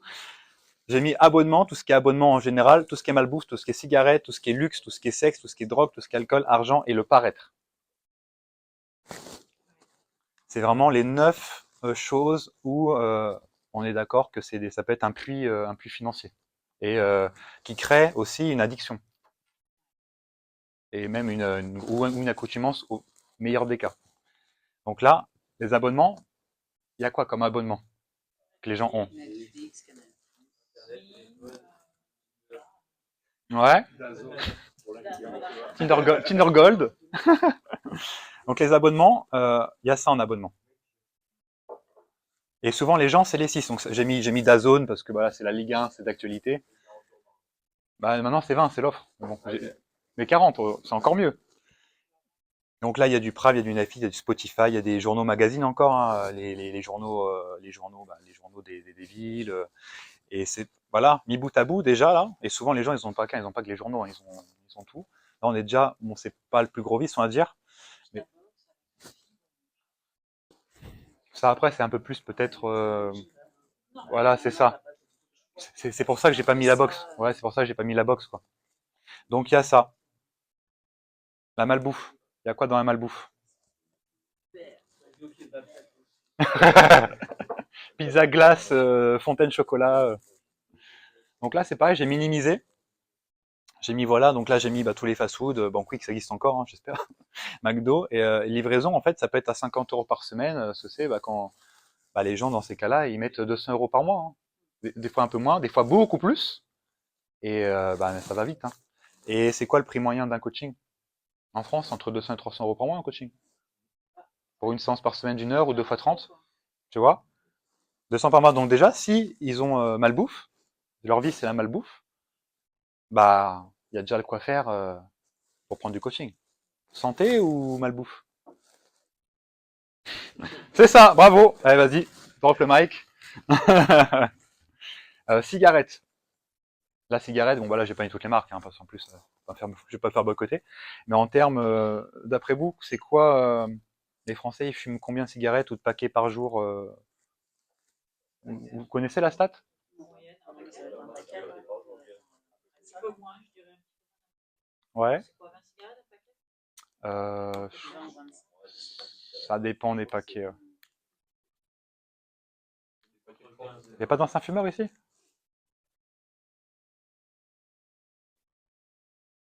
Drogué, D'anciens drogués.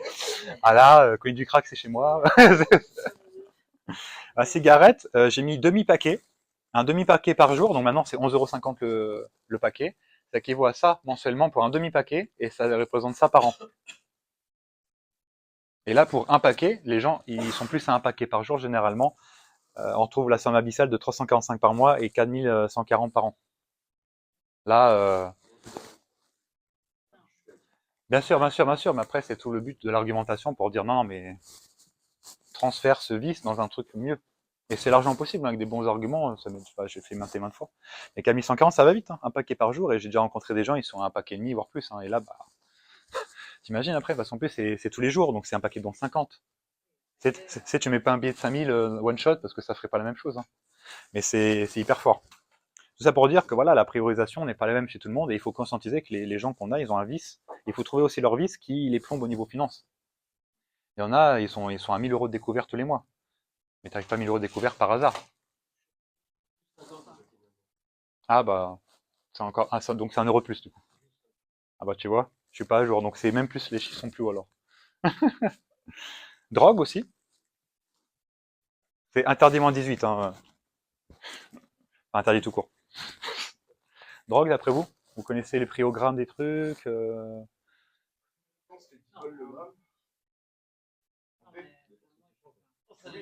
Parce qu'il y a des gens, il y a tout. J'ai tout mis sur la présentation. ça doit coûter 20 balles la barrette, non? J'en sais rien. C'est ça, bah après, Ça doit être la plaque tournante, tu vois.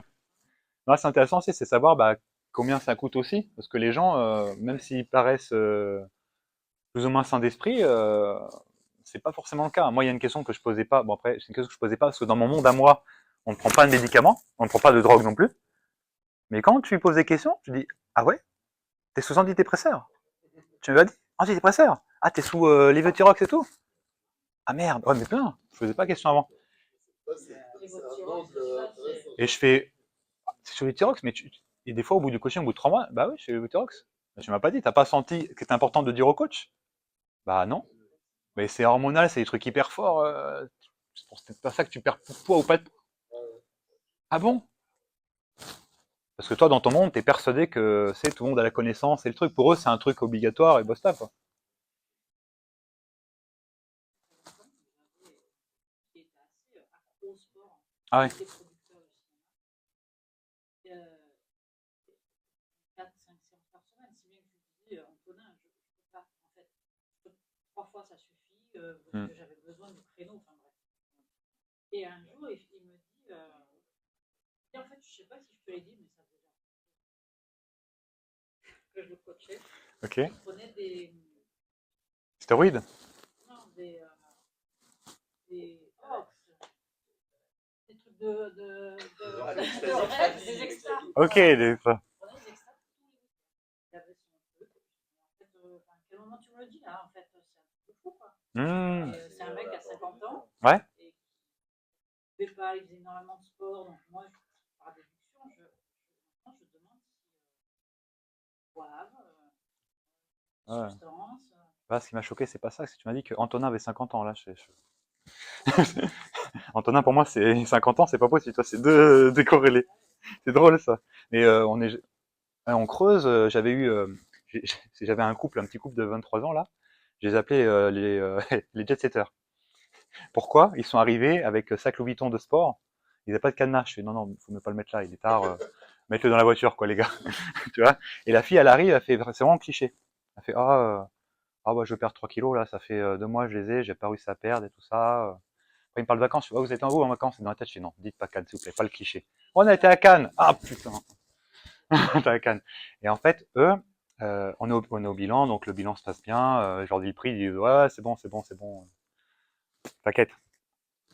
Et elle avait ramené son gars, donc c'était un petit couple. Et il s'est passé quoi? Bah, je leur pose des questions. Je dis bah voilà, la fille elle balance au mec, et puis, ah, mais en plus il fume un paquet et demi par jour et tout. Je dis, ah bah combien ça coûte maintenant? Ah bah c'est ça. Et après je pose la question, mais je sais comment tu fais pour fumer un paquet et demi par jour? Parce que moi, en termes logistiques, comment tu fais? Tu bah oui, t'enchaînes, t'enchaînes, t'enchaînes. Bah oui, des fois je suis dehors. Bah je pose des questions parce que moi voilà, et après et mec, je dis un paquet et demi, mais tous les jours. Il me dit ouais, puis en soirée c'est 3. Enfin, si en soirée tu rajoutes la journée plus la soirée, bah ça s'en monte à chaque fois avec les gens. Je dis ah, mais comment tu fais? Et après il y a la fille, tu sais, elle était un peu blonde. Et je fais et du coup ah ouais, bah, après on parle de drogue, tu vois. Et je dis ah et coke? Et en fait elle a compris, non ah non j'ai dit coca. Elle a regardé, elle fait mais je dis dire coca pour cocaïne, tu vois. Et le gars il se retourne, il fait donc il avait ça plus ça plus ça plus ça plus le luxe plus le paraître plus il en avait au moins 4 Davis.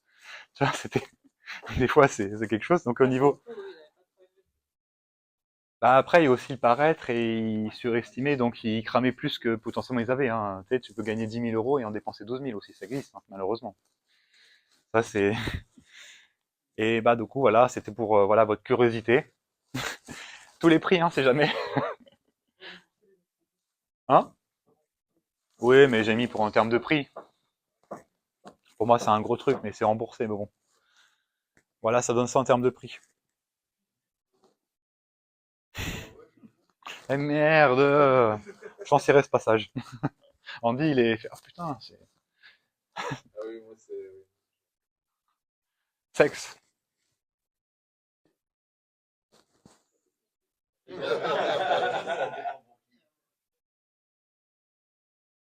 Ah, ça a déjà...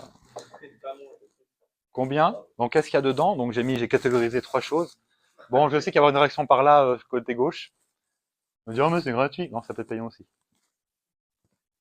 Merde.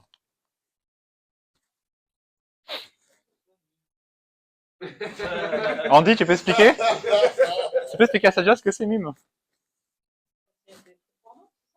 T'as un Instagram un peu chaud, quoi. C'est privé. On a rencontré toute l'équipe. On n'entend plus parler. Ah ouais, c'est pas faux. Et ça, bah, mine de rien, il y a des gens qui sont vraiment, c'est que ça partait d'un vice, et du coup, bah, mime OnlyFans, il y a des gens, et encore, ça, c'est une moyenne, mais il y a des gens qui payent, il y a des gens qui lâchent 1 000 € par mois pour une fille sur OnlyFans ou sur mime, parce que, bah, voilà, quoi, c'est quelqu'un, c'est pas une star, mais c'est quelqu'un du quotidien, etc. Et Scout Girl aussi, il y a des gens qui sont vraiment addicts à ça. Bon, j'ai mis Zaya, hein, pardon, c'est la plus connue. Ouais. Entre 50 et 300 € heure, ou même plus, hein, pour certaines, et Pornhub aussi, voilà, il y a des gens qui mettent aussi beaucoup d'argent dedans et qui ils vont pas le dire en premier abord. Hein. Hey, j'ai Pornhub Premium. Et la meuf dans la salle. Ah, mais c'est Charlotte. Ah ouais, j'ai son mime OnlyFans et tout, et personne va te le dire. Si tu creuses pas et t'oses pas dire les trucs, Ils vont pas te dire, ah ouais, bah hier j'étais avec Zayo là au bois là. Ah ouais, ils vont pas te le dire, tu vois. Après tu dis, ouais, ça a coûté combien? Ah ouais, 100 euros. Ah ouais, mais tu penses pas que 100 euros, tu aurais pu les mettre avec moi? Mais pas pour la même chose, hein, attention. Hein. Tu tu vois, c'est quelque chose. Luxe, qu'est-ce qu'il y a dans le luxe? Ouais. Voyage. Ah, ouais. Ah, voyage. Ah oui, voyage, j'ai mes vacances. Ouais, c'est alcool, c'est après. Ouais, ça peut. Donc là, donc là, c'est le budget moyen de Français française pour les vêtements, les chaussures. Donc au niveau chaussures, c'est entre 300 et 500 euros par an. C'est la moyenne, c'est vraiment une moyenne. Donc il y a des gens qui tirent vers le haut, d'autres qui tirent le bas, qui n'en achètent pas. Toi, t'as de tout. Ça, c'est pour les vêtements les vêtements normaux, pardon. 600 à 1200 euros par an. J'ai mis sur le française. Donc ça, c'est vente classique. Et après, vraiment, si t'es vraiment dans les trucs de luxe, bah, ça peut vraiment monter à 5000 à 30 000. Mais bon, ça, c'est pas tout le monde. Donc les gens, c'est plus ça en moyenne. Beauté, bon, il y a ces prix-là, tout ce qui est parfum. J'ai mis sac aussi.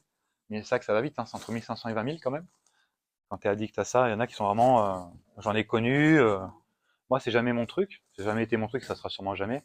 Il y en a, c'est vraiment leur truc. Et toi, c'était pas ce que ça claque, le gars, il avait à la séance. Mes sacs de sport. Ah ouais, c'est sûr. Ils sont contents de te dire que c'est pas une contrefaçon. C'est pas une contrefaçon, hein. Mais si tu le dis, c'est que c'en est une alors. C'est bizarre. T'as eu besoin de. Ah d'accord, ok.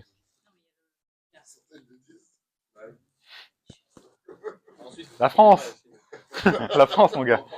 Après, il y a l'alcool. L'alcool, c'est quand même. Il y a beaucoup de gens. On oublie, mais il y a beaucoup de gens qui meurent d'alcoolisme aussi. Hein. Moi, dans ma famille, l'alcool, c'était le plus grand des fléaux.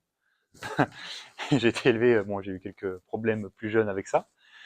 Le conditionnement, hein, comme on dit. Et bah, l'alcool, c'est aussi ça. C'est aussi culturel dans la culture française. Mais voilà, ça, dans les soirées, c'est 50 à 100 euros pour tout ce qui est, bah voilà, soirée en boîte, les soirées avec l'alcool ou les bouteilles d'alcool fort, ça va être ça. Le vin, ça va être ça. Euh, J'en précise, mis bout à bout, avec le premier, le deuxième, le troisième, le quatrième. Il y a plein d'exemples il y en a qui vont plus parler que d'autres. D'autres, bah non, il y en a plein qui cochent beaucoup de cases. Donc en fait, la priorité, après au niveau de l'argent, hop, bon là j'ai mis animaux parce que je sais pas où le placer. Je sais pas où le placer. Y a des gens au casino, ils lâchent entre 50 à 200 euros par vide, c'est toujours une moyenne. Hein. Poker, jeu à gratter, loto, du pay to win aussi.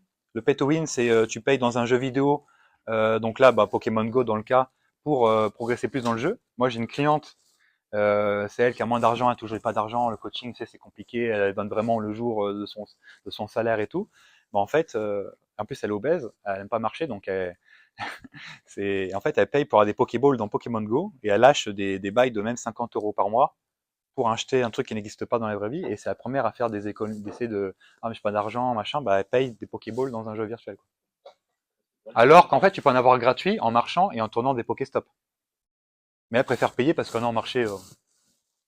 Voilà, donc ça existe aussi. Hein. Et ça, et après les animaux, pareil, hein, quand on achète un animal, bah, c'est 1000 à 10 000 euros sur 5 ans. Donc quand on n'a pas d'argent, on n'a pas d'animaux. Quoi. C'est bête parce que c'est un investissement aussi qui est important. C'est ça exactement. Un enfant, l'étude était sortie, hein, je crois, de 0 à 18 ans, c'était 180 000. C'était 180 000. Donc c'est vrai que ça. Ah bah après, et après, au niveau du pareil, je crois que c'est le dernier. J'ai mis voiture dedans, leasing, on a parlé, je savais plus qui, entre 200 et 700 euros par mois leasing, maquillage. Bon là, j'ai pris des belles photos. Le meilleur tatouage au monde, hein, je veux rien savoir. C'est le meilleur. Ouais, j'ai mis pot de peinture, j'ai mis carpe diem, j'ai mis, tu vois. Mais ça, c'est voilà, c'est des choses, bah, plus femmes, tu vois. Moi, les ongles, bah, j'y connais rien par définition. Et toutes mes clientes, elles ont des ongles, c'est les ongles faits, machin, manicurés, fraîche manicure, les faux ongles, machin. Je dis, mais ça coûte combien ça? Et par mois, elles changent souvent. Ah, bah, ça me coûte, ça va entre 40 et 100. Ouais, bah, ouais, et après, il y en a qui font un total, c'est ils mettent le vernis en plus, elles font c'est vert, c'est machin. Pas nécessairement, pas nécessairement. J'ai l'impression. Bah après, J'ai pas trouvé la bonne bah moi, réponse. bah non, mais il y a toujours des techniques. Hein. De toute façon, si tu penses qu'il y en a pas, bah c'est foutu pour toi. Tu vois, c'est surtout ça. J'ai pas forcément joué sur des ongles déjà, parce qu'il y a des trucs à chercher avant. Enfin, même pas, parce que les ongles, pourquoi faire? C'est comme si tu vas au coiffeur, regarde pour te faire juste, bah, je n'aime pas du coiffeur, mais pour couper les pointes. Le coiffeur, il prend pas 1 euro hein, pour couper les pointes. Hein. Et après, c'est un gros travail. Bah, si c'est les pointes, j'ai envie de te dire pourquoi pas, mais après, donc voilà, les vacances, j'ai mis entre 1000 à 2000, mais ça peut monter plus haut si c'est une famille de 4. Ça dépend où aussi. Ça aussi, c'est l'excuse de par rapport à moi. Moi, j'ai essayé de fois de dire mais pars pas en vacances, mais fais le coaching. Alors, Ah, mais j'ai il y a. mal amené, je sais que j'ai mal amené. Bah oui, pour le Mais, coup. même dans la tête des gens, c'est quoi? Pas partir en vacances? C'est malade. Mais tu es fou, hein. Ouais, C'est donc, culturel maintenant. Oui, totalement. hein? Culturel. Le sac à main, bah, c'est social. Je veux dire, Hum. tu as un repas, si vous êtes parti où en vacances? Oui, bien sûr, bien sûr. C'est comme en soirée, tu fais quoi dans la vie? Première question. Les gens partent à tout prix en vacances. Ouais, mais regarde, le sport, le sport, c'est toute l'année. Alors, les vacances, c'est. Non, mais c'est devenu. Non, mais les gens, ils Attention, vivent que pour les 2 jours du week-end et nous, les 5 semaines. Enfin, nous, en France, les 5 semaines de vacances. Quoi. Ah, c'est précieux, hein. partir en voyage, tout ça, je trouve ça génial. Bien sûr. Quand on peut se permettre. Mais maintenant, c'est devenu une quasi-obligation sociale. Mhm. Il faut que je puisse dire que je suis partie. Oui, mais bon, là, vu tout ce qu'il y a, tu vas pas attaquer les vacances ou les autres. Ouais, c'est ça, c'est ça. Il y a quoi- Regarde, par exemple. Bah, c'est ça. Mais là, c'est pour vous montrer, en fait, l'étalonnage, vraiment toutes les possibilités, tu vois. Parce que souvent, c'est là, ça, on pense qu'à l'argent, on pense qu'au truc, machin. Bah, non, mais t'as vu tout ce qui est possible surjouer, les arguments qu'on peut avoir. J'ai une anecdote pour les voitures, Ouais, je t'en prie. c'est tellement rigolo. J'ai eu une inondation chez moi. Je peux venir le déboucheur. Ma vie, le gars, il me dit, il voit mes cartes de coaching. Ok. C'est un jeune, il avait 22 ans. Il me dit, vous êtes coach? Je dis, ouais. Et il me dit, bah, c'est bien, hein, mais chiant, quoi. Faire du sport. Je dis, Hmm. ouais, enfin, c'est pas le moment, mais bon, ouais, ok, oui, pourquoi pas ça. Et puis, vous avez vu la tête des sportifs de haut niveau, ils ont l'air. Enfin, je dis, enfin, c'est la santé, c'est se sentir bien quand même. Hmm. Je dis, franchement, je prends un leasing, je prends un Range Rover en leasing, ça me coûte 800 ou 900 balles, c'est immédiat. Je suis au volant de ma voiture et ça fait l'effet qu'il faut. Mais c'était fou, voilà, cette image. J'ai pas besoin de travailler mon corps pendant des heures, il me suffit d'avoir une bagnole pour avoir une nana. Bah, 95%. Bah, bah, après, quasiment tous les actes que les hommes font, c'est pour attirer le sexe opposé. Hein. J'avais noté, ça m'avait vraiment. Ah, mais il y a plein d'hommes, ils disent ah, si j'ai un beau physique, j'aurai plein de filles. Si j'ai une meilleure voiture, j'aurai plein de filles. Et en fait, au fur et à mesure, il dit putain, mais c'est quoi? C'est quoi le secret? La voiture, ça marche pas. Le corps, ça marche pas. L'argent, ça marche pas. On est tous, on essaie tous de trouver un hack, un glitch. Ah, la guitare, la sérénade? Non, non, ça marche surtout pas aujourd'hui. Ça, c'est. Et regarde, Pardon? Bouffe. Malbouffe, McDo, les Uber Eats, tout ça. Et je vais jouer sur Malbouffe. Je vais jouer sur quoi? Malbouffe. Je vais jouer. De toute façon, je vais essayer de trouver le truc. Après, ça dépend. Faut que ça soit un exemple qui lui parle vraiment. De la malbouffe, des fois, bah, ça peut, mais. Et puis souvent, tu as les gens, tout simplement, les gens, la semaine bossent et le midi, ils vont toujours manger au resto. Ouais, pour faciliter. J'ai pas envie de faire la cuisine, j'ai pas fait de plat, machin. Regarde, j'ai un super exemple. Moi, le job que j'ai fait salarié, j'ai très total sur autoroute. J'ai fait ça. Ma grand-mère, elle habitait à côté de l'autoroute aussi. Elle dit, tiens, Gary, puis ma grand-mère, elle a 80, plus de 80 ans. Elle regarde la télé, c'est télé. Vérité, télé, vérité.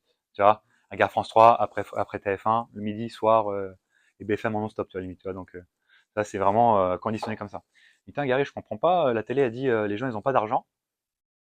Mais je les vois à travers ma fenêtre, il y a des bouchons, tout l'été, il y a des bouchons. Et mamie, en fait, bah, partir en vacances, c'est social. Enfin, la question, c'est, ah, t'es pas parti en vacances? Et t'as pas envie de répondre non, parce que tu as l'impression que les gens ils vont dire, ah putain, t'es pauvre, t'es pas comme nous, on se fait trop jeter. Et du coup, j'ai dit, mamie, il y a des gens qui prennent des prêts pour partir en vacances, pour que les voisins ne se disent pas, ah putain, c'est des pauvres, ils sont partis en vacances, ah la honte, bouh. Et après, en fait, même, moi j'étais caissier, du coup, j'étais caissier à Total. Donc là, en plus, l'été, c'est une grosse usine. C'est des gens qui descendaient de Paris pour venir à Bordeaux, d'ailleurs, où on vendait, etc. Et en fait, ouais, mois de juillet, c'était la nuit, c'était 24 heures sur 24 la station Total. Et la nuit, on était 10 à travailler, tellement il y avait même la queue la nuit dans Total. Et la plupart des gens, ils venaient à la caisse. Ils disaient, oh là là, c'est trop cher, c'est trop cher. Mais les gars, quand ils disaient c'est trop cher, ils mettaient déjà la carte bleue. Il avait payé l'essence qui était déjà à 1,80 €, 2 € à l'époque. Ah ouais, mais pourquoi t'as pas pris l'essence en partant de Paris juste en Île-de-France avant de prendre l'autoroute? Pourquoi tu fais ça? Après, ils arrêtent, puis tu sais, ils sont dans la station, donc ils ont acheté des sandwichs, des triangles, des trucs, des conneries, tu vois. Ils arrivent et ils ont acheté à 40, 60 €. Ah, c'est trop cher. Pourquoi t'achètes des putains de sandwichs triangles à 6 €? Tu faisais chez toi, ça aurait été plus simple pour tes enfants. Euh, et tu te plains. Et en plus, tu t'es fait avoir par marketing parce que t'as pris un maillot du PSG et un ballon euh, et une tour Eiffel. J'aurai la revanche. Voilà. Et tu vois, Offrir, hein, comme dit. et du coup, bah, tu vois, mamie, chez mamie, en fait, les gens, ils vivent pour du paraître. Gardez votre argent. Gardez votre argent. Hein. C'est ça, mais les gens, au final, ils vivent sur du paraître incroyable. Et ma grand-mère, elle était déconnectée. Elle a connu la Seconde Guerre mondiale. Elle fait, mais en fait, quand t'as pas d'argent, tu pars pas en vacances. Ça fait nous, comment on faisait, nous, à l'époque? Bon, on partait pas. C'est tout. On faisait des trucs chez nous très bien, les enfants. Voilà, on faisait une petite piscine gonflable, ils étaient contents, ça suffisait largement. Il n'y avait pas l'écran. Les adultes, mais après avec les enfants, parce que les Oui, copains sont partis en vacances. oui, aussi. Comme les vêtements de marque. Ah, t'as du Ernest. Ah, t'as du Ernest, c'est pas bien, machin. Non, c'est assez dingue, tu vois. Donc pour ça, bientôt fini, vous inquiétez pas, on va bientôt passer à la pratique. Au niveau du contrat, on va parler de contractualisation. Est-ce que vous avez déjà un contrat avec vos clients ou structures vous avez tous et toutes des contrats avec vos clients? Ouais, du coup, contrat, toujours, 100%? Non, pas 100%. J'en ai un, mais voilà, c'est pareil. Et vous ne faites pas parce que c'est quelqu'un d'ancien et du coup tu dis bon, il n'y a pas eu besoin donc je ne fais pas? Non, moi, j'avais J'ai plus des l'habitude modèles de renouveler contrat, à mais c'est chaque vrai fois. que D'accord, je vais mettre en signe. c'est intéressant parce que même toi, t'en as pas. C'est ça qui est intéressant. Et bah c'est pas intéressant, tu vois. On en parlera plus, c'est intéressant. Le contrat, du coup, bah vous connaissez la fameuse expression, hein, les écrits restent, les paroles s'envolent. Bah, le contrat, c'est vraiment ça. Les chances qu'on ne signe pas un contrat d'avoir l'argent et l'engagement de la personne est plus faible. Parce que bah, on peut dire ouais, je vais prendre un an, mais au final, c'est que des paroles. Des fois, bah, ça marche bien, ça continue sur le long terme, même s'il n'y a pas de contrat, ça arrive, hein, ça m'est déjà arrivé. Ça peut arriver. Et des fois, les gens, le contrat, ils voient ça comme quelque chose de formel et de contraignant. Mais un bon contrat, ça va dans les deux sens. Il y a aussi les obligations du coach qui doit être, si le coach il est en retard, bah, il doit être aussi pénalisé de quelque chose. Dans un contrat, je sais pas ce que je suis mis après. J'ai mis les clauses ou pas? Ah, super. Ah oui. Oui. Le plus important dans le contrat, donc ça va être, bah, ça c'est bien de le faire, tout lire à voix haute pour penser là du coup c'est, bah ça y est, c'est signé. C'est signé avec, enfin la signature se fait avec le contrat, donc directement faire signer le contrat après le bilan, que la personne a dit oui. Hein, si elle part, bah elle peut ne jamais revenir. Donc tout lire à voix haute, c'est important.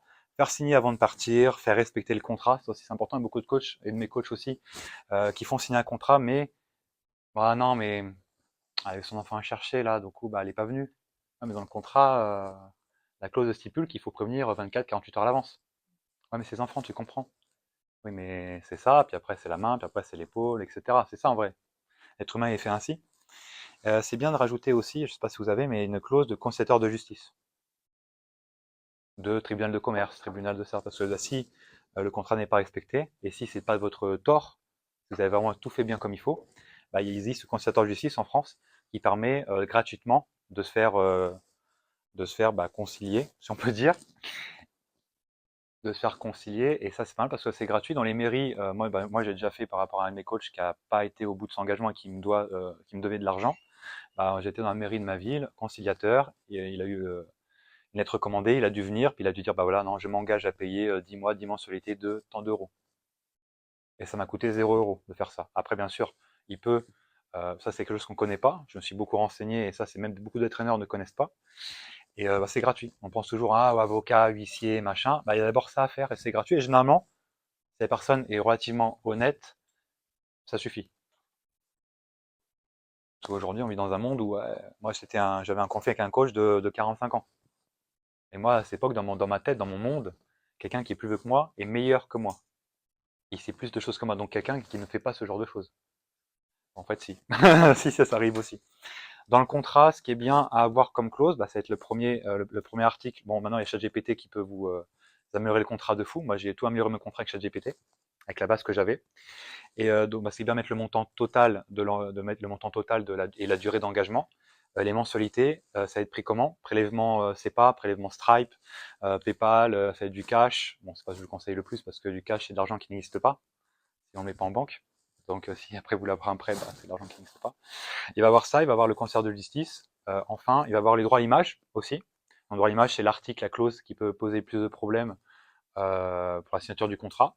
Donc, moi, je sais, il y a mes coachs à moi, il y en a qui ont un contrat droit à l'image et un autre sans. Et dans l'histoire de droit à l'image, les gens, il faut savoir pourquoi ils vont pas donner leur photo avant-après. Voilà les raisons. Si jamais ils veulent pas donner leur avant-après parce que c'est quand le métier, hein, généralement, voilà, moi j'ai eu plein de clients. Au final, j'ai eu peu d'avis et peu d'avant-après parce que j'ai pas eu le process de prendre les photos.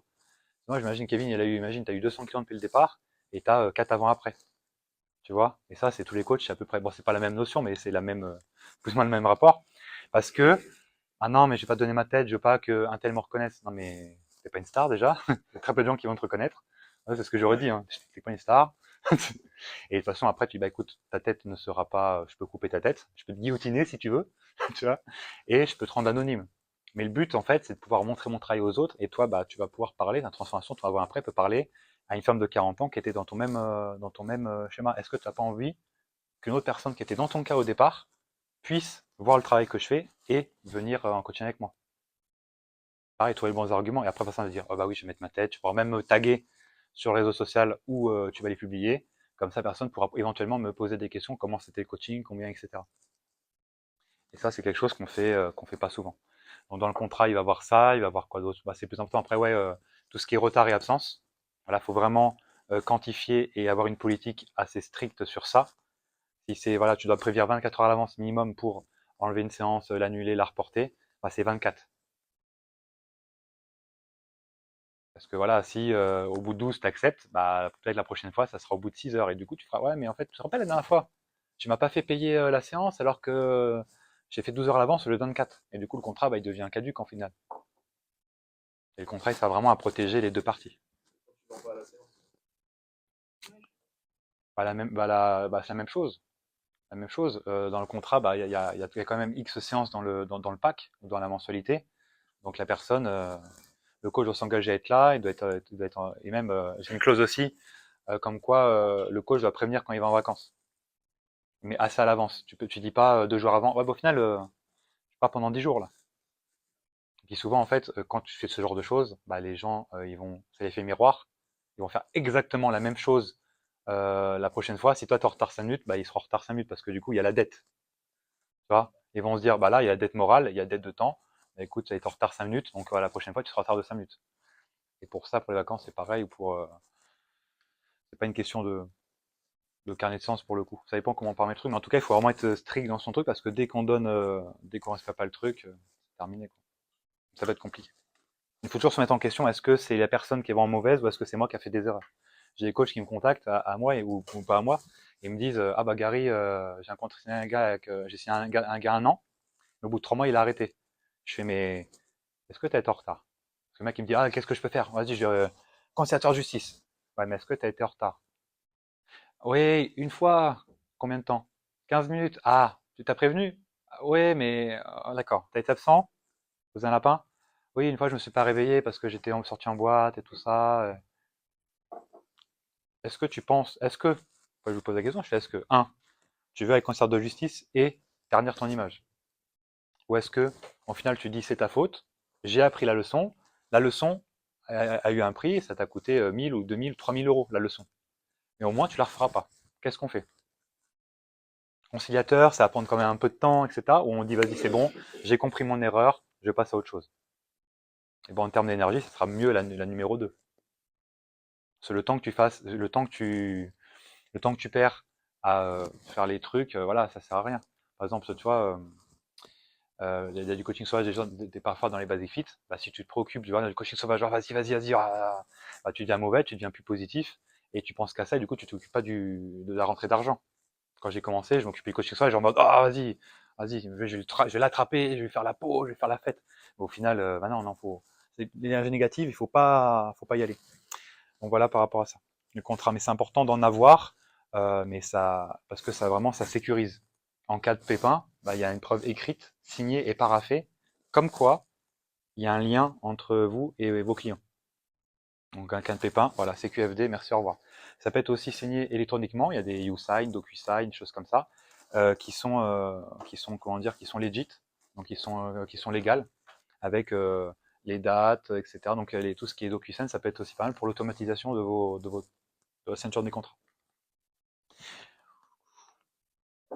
Le paiement.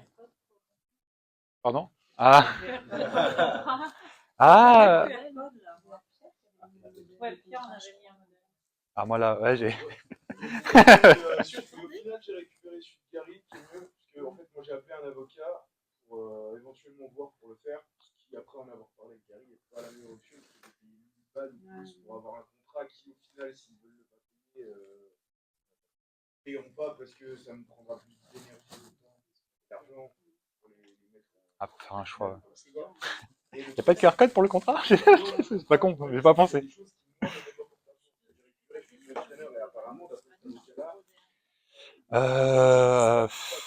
J'ai pris celui de BATS à la base, j'ai enlevé des trucs, j'ai rajouté des trucs qui sont plus. Enfin, j'ai tout modifié en fait. Je prends toujours l'inspiration de quelqu'un et j'ai fait par rapport à cette situation. Par exemple, toi, le contrat, par exemple. Ah non, j'ai de la merde. Il est sur ton. Allez, c'est fait, c'est signé. Ah, l'instant, c'est bon. Ah, j'ai pas pensé. Et après, ce qui va bien marcher, bon, déjà là, il y a toute la partie langage corporel parce que la personne, et ça va aider. Parce que, par contre, le premier paiement, la première mensualité, directement avant qu'elle parte, juste après la signature de contrat. En faisant tous les 5 étapes, ça va faire que bah, vous allez voir si elle veut vraiment payer, bah, elle paiera à carte bleue. Ils ont tous leur carte bleue, on a tous la carte bleue avec nous, ou même l'Apple Pay, portable, merci, au revoir. Et si elle dit ah non, mais bah, vous voyez qu'en fait c'était du mytho et qu'elle voulait pas prendre de coaching. Donc ça sert aussi de test pour voir si la personne elle veut vraiment payer. Et aussi, ça peut faire sur Stripe. Vous envoyez le lien et elle paye directement sur Stripe et les prélèvements sont enclenchés. Moi, j'utilise Stripe à fond maintenant, comme ça, je me fais pas chier. Bon, il y a une cotisation, bah, comme pour l'un TPE ou comme pour une carte bleue. Et au moins, c'est automatisé, tu perds un peu d'argent, mais au moins, tu es sûr d'avoir l'argent. Et dans ces cas-là, il faut même avoir l'argent qu'une promesse d'argent, qui ne peut ne jamais arriver. Encore une fois, ça m'est arrivé, je sais même plus compter. Et à mes coachs, ça leur arrive aussi, parce qu'il faut prendre la leçon pour la comprendre. Tu peux leur dire au coach, ah mais si tu fais ça, non, tombe. Et tu comprendras qu'il faut pas tomber, quoi. Enfin, ça fait mal de tomber. Dans la prise, tu prends un coup de jus. Tu prends un coup de jus, et après tu verras que c'est pas très agréable, ouais, c'est ça.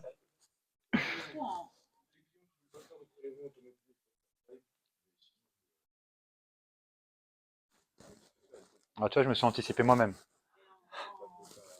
Avec la ICI, tu sais, moi, j'ai l'avance. Ouais. Donc, en fait, c'est moi qui suis obligée de rentrer toutes les données, c'est moi qui envoie la facture. C'est bien ça pour le coup. Bien, c'est juste qu'il faut qu'ils aient leurs coordonnées, leurs données le jour même. Ouais. Donc, il faut qu'ils aillent sur info.gouv, ils n'aiment pas trop. Ah d'accord, ouais. Ouais, donc ça fait. D'accord. Mais une fois que j'ai ça, au final, Bah, j'ai la main sur la facture. ah, c'est ça, de toute façon, le plus important dans le paiement, c'est d'avoir le contrôle à 100%. Quand j'ai prélèvement Stripe sur mon application, je peux voir si c'est check ou la croix. Alors que c'est un virement bancaire, bah, ça a la confiance. Ça marche aussi, mais ça a la confiance. Sur Stripe, je peux voir sur l'appli, sur mon portable, ah, il y a la croix, c'est pas passé. Et je dis, ah, regarde, tu vois, c'est pas passé. Ah, ok, d'accord, bah, attends, je vais même avoir le contrôle. Ça aussi encore plus. Après, au pire, tu auras fait une séance. Je veux dire, si les gens ne payent pas. Oui, oui, oui.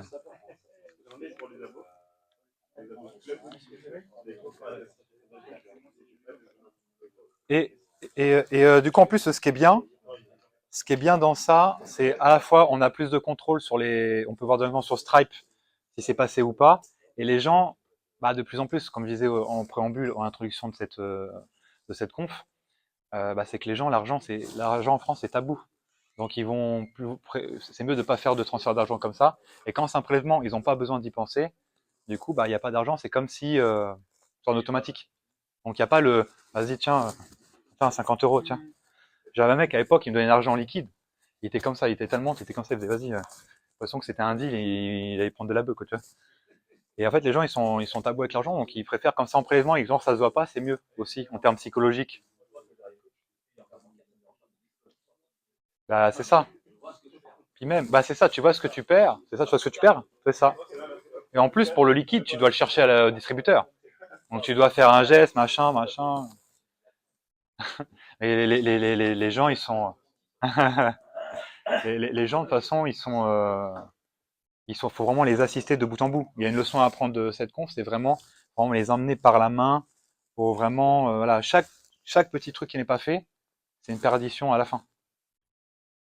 Si voilà, là par exemple, je sais pas, j'ai pas monté peu ce jour-là, le mec a dit ah ouais, j'ai signé le contrat, c'est bon, ah tu peux le perdre. Parce qu'émotionnellement, il était bien, c'était bon. Et donc voilà, bah après pas d'espèces, pas de chèques, c'est ce que je conseille, hein, c'est d'avoir deux moyens de paiement grand max. Un, c'est mieux encore, mais deux grand max. Ça sert à rien d'avoir, voilà, tu peux payer en ticket resto, en ANCV, en chèque client. Voilà. Avec les commerçants. C'est ça, le mieux c'est d'en avoir que deux, comme ça c'est soit A, soit B, et voilà, et après c'est pas mal. Et moi je mets un paiement deux fois possible, c'est-à-dire que bah, les personnes, si vraiment ça peut bloquer au niveau du budget, je dis bah là tu payes la moitié au début avant que tu aies parce qu'il te reste avant ton salaire. Une fois que ton salaire il arrive, voilà, je les fais projeter dans ce sens-là. Souvent les gens ils sont soit payés intérim, je crois que c'est du 1 au 11 à peu près, et les gens ils sont payés de fin du mois quand ils sont en CDI.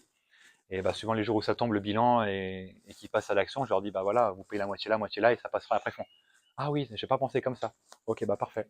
C'est des abonnements annuels. Moi je vends. Tu les mensualises pas, c'est ça que je veux dire. Si. Ah, Je mensualise et moi je signe sur 52 semaines Donc, du coup, minimum. évidemment, tu divises ta mensualité. Ouais. Si vraiment ça passe pas, mais généralement c'est pas le cas. Mais au moins tant qu'il y a de l'argent qui est pris au départ, la personne elle va s'engager. C'est comme bilan. Si le bilan, bah, j'ai fait beaucoup de bilans gratuits et pas offerts. J'ai eu 300 personnes au total sur ce truc-là. Et je pouvais tout bien faire le schéma de vente. Bah, la personne dans tous les cas, elle voulait pas. Elle voulait juste voir ce que c'était d'être coaché, de profiter du gratuit, quoi. Et le simple fait de l'avoir mis à 10 et après à 20, ça qualifie direct parce que personne va venir, va payer juste 10 ou 20 euros une heure avec toi pour pas prendre derrière. d'ailleurs, ce que je pensais par rapport à Superprof, tu sais, en fait, très longtemps, ils te demandent d'offrir au premier coup. Oui. Et moi, je ne le fais pas. Ouais, c'est ce qu'il propose, ouais. Tu as la possibilité de ne pas l'offrir. Ouais. C'est pour ça que du coup, les gens que j'avais, j'avais pas des chasseurs de gratuits. Ouais. Et, Après, sur ce là c'est difficile parce que 99% ils vont faire l'offert.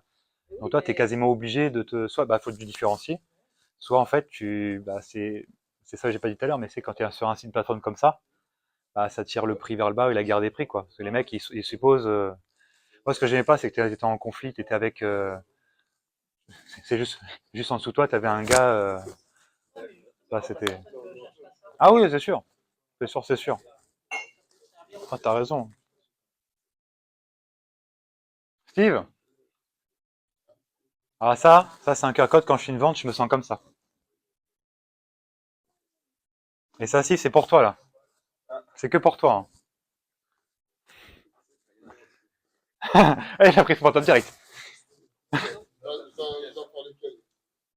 monsieur Bavo. Ouais. Ça en fait, bah, il sort de la voiture, il y a la meuf, et en fait, elle explose, et le mec, il continue comme ça. Quand je suis à vendre, je suis comme ça. Et vas-y, fais le possible. Ça, c'est pour toi, c'est plus. C'est entre nous, tu vois, c'est. Tu vas mettre en favori après, c'est sûr. Vas-y, passe. Vas-y, passe un petit peu.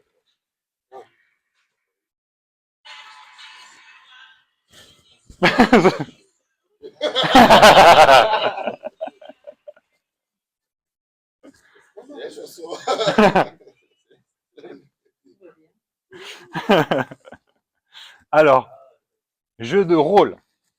On va faire des jeux de rôle du coup. Donc là, on va se marrer. Ouais. Ah, c'est marrant. Ouais, ouais, c'est marrant. Faire des jeux de rôle. Donc pas de cuir moustache, je précise. Hein, je te connais, hein, pas de fouet, pas de truc bizarre. Non, c'est jeu de rôle normal de vente. Avant de faire jeu de rôle, j'ai envie de poser la question. Est-ce que vous avez un argument vraiment qui marche, qui fait mouche à chaque fois pour passer le gap du ah non, c'est trop cher ou un autre objection qui fait que ça vend bien derrière? Est-ce que vous avez votre secrète à partager au groupe ou des Moi, questions? récemment, et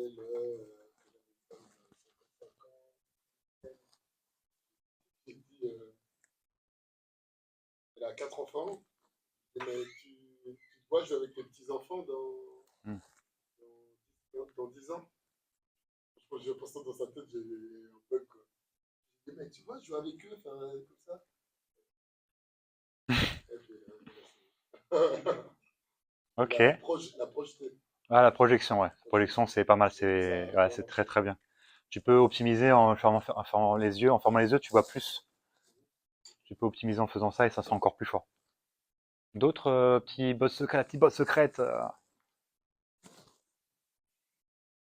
non, il n'y a pas de pour valider un non en oui quoi. Enfin, c'est trop cher. Ah d'accord, je prends un aussi.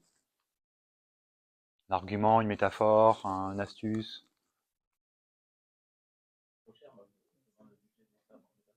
Ouais.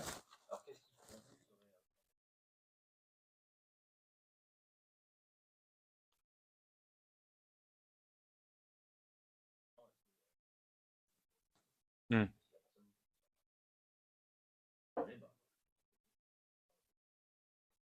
Hmm. Ça, c'est David Durst, ça. Ouais, c'est exactement Non, lui. mais, oui, qu'est-ce qui est cher? Enfin, que je trouve cher. En fait, Alors, honnêtement, pour ça, je vous pose la question parce que là, je vais reprendre. c'est cher. Ouais, ouais, ouais, ouais. Après, c'est pareil. Là, dans la question, tu dis cher. Oui, voilà. Il y a Red des flag. raisons. Red flag, je t'entends plus. Ça, c'est- Là, c'est intéressant parce que cet exemple-là, c'est la base, la question, pas la base, question du budget. Mais je pense qu'il y a mieux à faire pour optimiser ça. Bon, je crois non, on en a parlé pas tout à l'heure, avant. On en a parlé tout à l'heure, tous les deux, avec Jérôme. Question du budget. Nous, ça marche bien, ça, mais il faut la transformer. Ce qui marche bien, c'est un effet psychologique, pareil, c'est un biais un psychotif, un biais psychologique. C'est voilà, quand tu demandes le budget, il y a deux possibilités. La personne soit va dire un prix bas parce qu'elle connaît rien, soit elle dit ah bah je sais pas du tout ce que ça donne, donc voilà. Donc toi ça va pas t'aider, mais souvent elle va dire la deux. Ah bah j'ai pas d'idée ce que le coaching ça coûte, investissement, je sais pas trop. Et après toi je fais toujours ça en mode blague, je sais pas, bah dis-moi, je sais pas, 10, 50, 100, 1000, 10 000, 1 million d'euros. Et là tu fais monter dans la tête de la personne le prix. Après elle va faire oh non, ah non 10 000, ah non 10 000, j'ai pas 1 000, oh 1000, ouf, oh non. Et là c'est là que tu dis le prix, tu dis ah bah moi c'est 300 euros. Et vu que tu es monté dans sa tête hyper haut, quand tu dis 300, elle se dit ah bah ça va. Parce que du coup tu as fait voir un tsunami, en fait c'est une vaguelette. Et là elle se dit ah bah non c'est bon en fait, ah bah ça va. Et de la question budget comme ça, quand elle est reformulée comme ça passe 1000 fois mieux.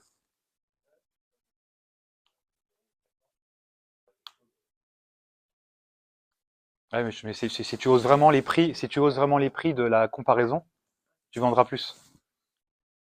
Ouais, c'est comme ça qu'on arrive à vendre quand on arrive à vendre le haut de gamme à 500, 500 ou 600, en faisant vraiment monter, monter, monter, monter, et on arrive à vendre le haut de gamme à 600.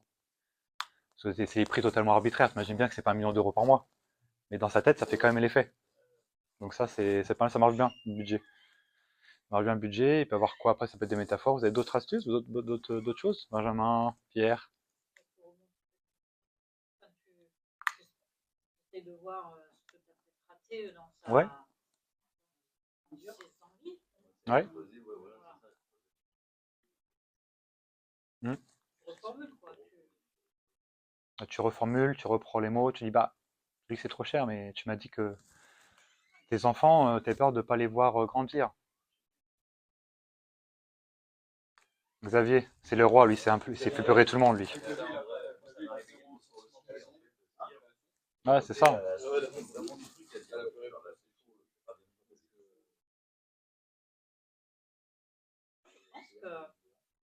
faire toi déjà, enfin, toi, quand tu viens, Hmm. ils ont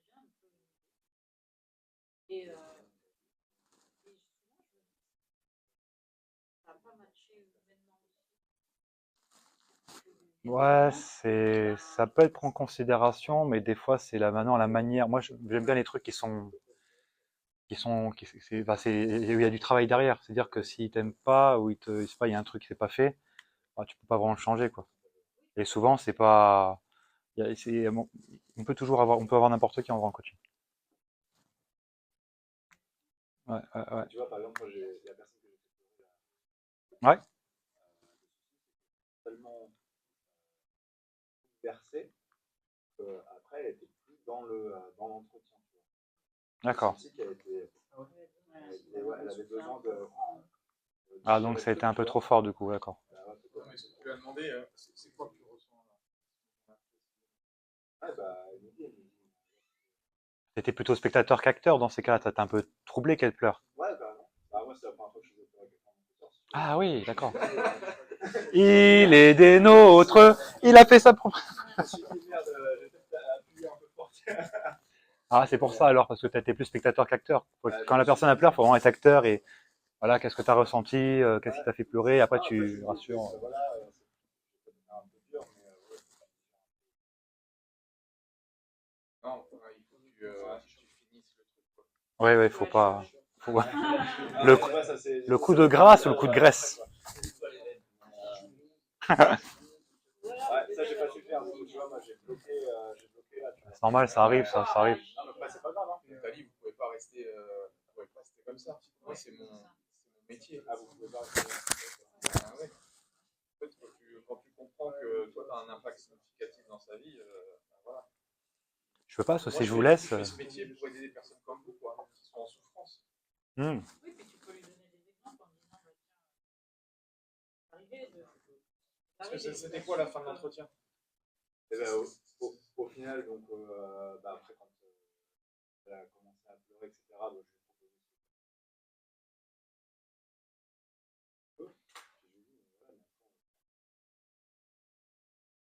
Je pense que alors je vous connais pas en vente, je suis absolument persuadé que vous finissez comme vos publicités, enfin vos, Il n'y a pas le call to action. vos publications Facebook. Ouais. Finissez, super, vous barrez. En gros, c'est ça. ah oui. Voilà, techniquement, c'est elle qui s'est barrée, mais oui. Je lui ai pas dit qu'est-ce qu'on fait, quoi.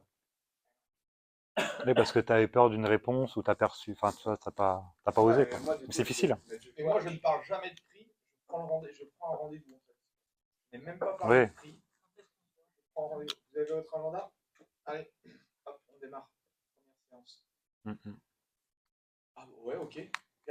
Ah oui, mais ça va me coûter combien? Ah oui, bah après on vient. Mais en fait, hop, engagement.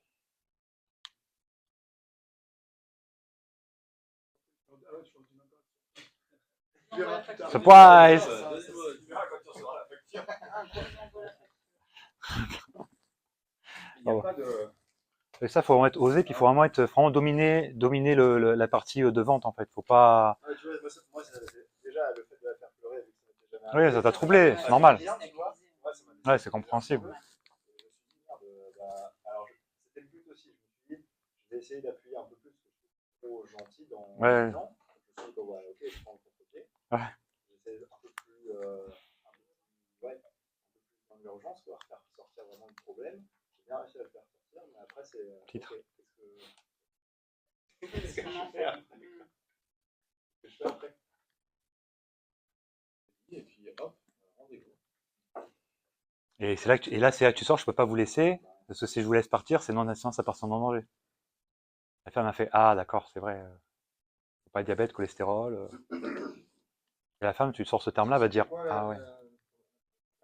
Ouais, le problème dur, c'était quoi? Bah, ton problème dur, bah, déjà, c'est. Pourquoi la pleurer? C'est quoi les émotions?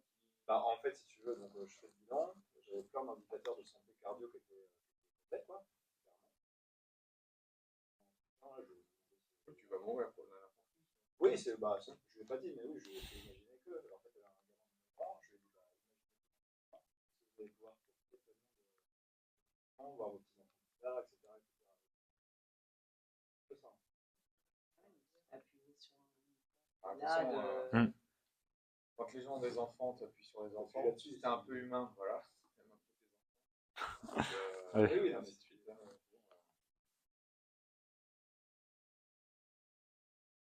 pour moi, c'est même pas un.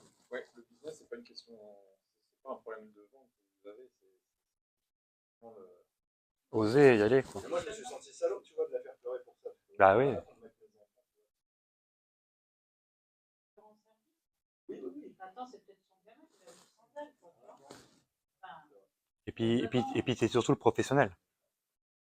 C'est ça qu'on a du mal quand c'est pas dans la toxicité, c'est dans le. Aujourd'hui, tu vois, tu vas voir ton médecin, prendre un certificat du sport ou savoir si tout va bien. Tu vas regarder un truc et dire, ouais, c'est bon, ça va. Ouais, non.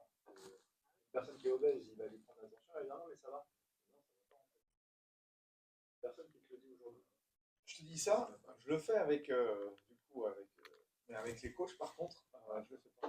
Et maintenant, je vais prendre de pincettes. Je vais tester. Tu peux t'engager sur WhatsApp à mettre ça?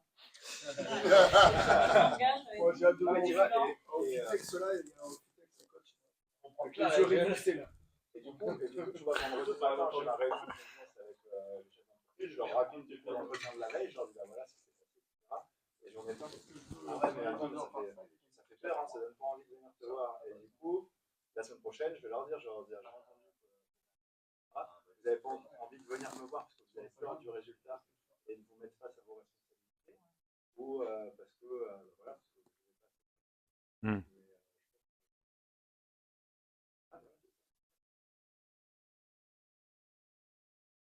Et oui, donc, pas grave, on échoue pas, on apprend.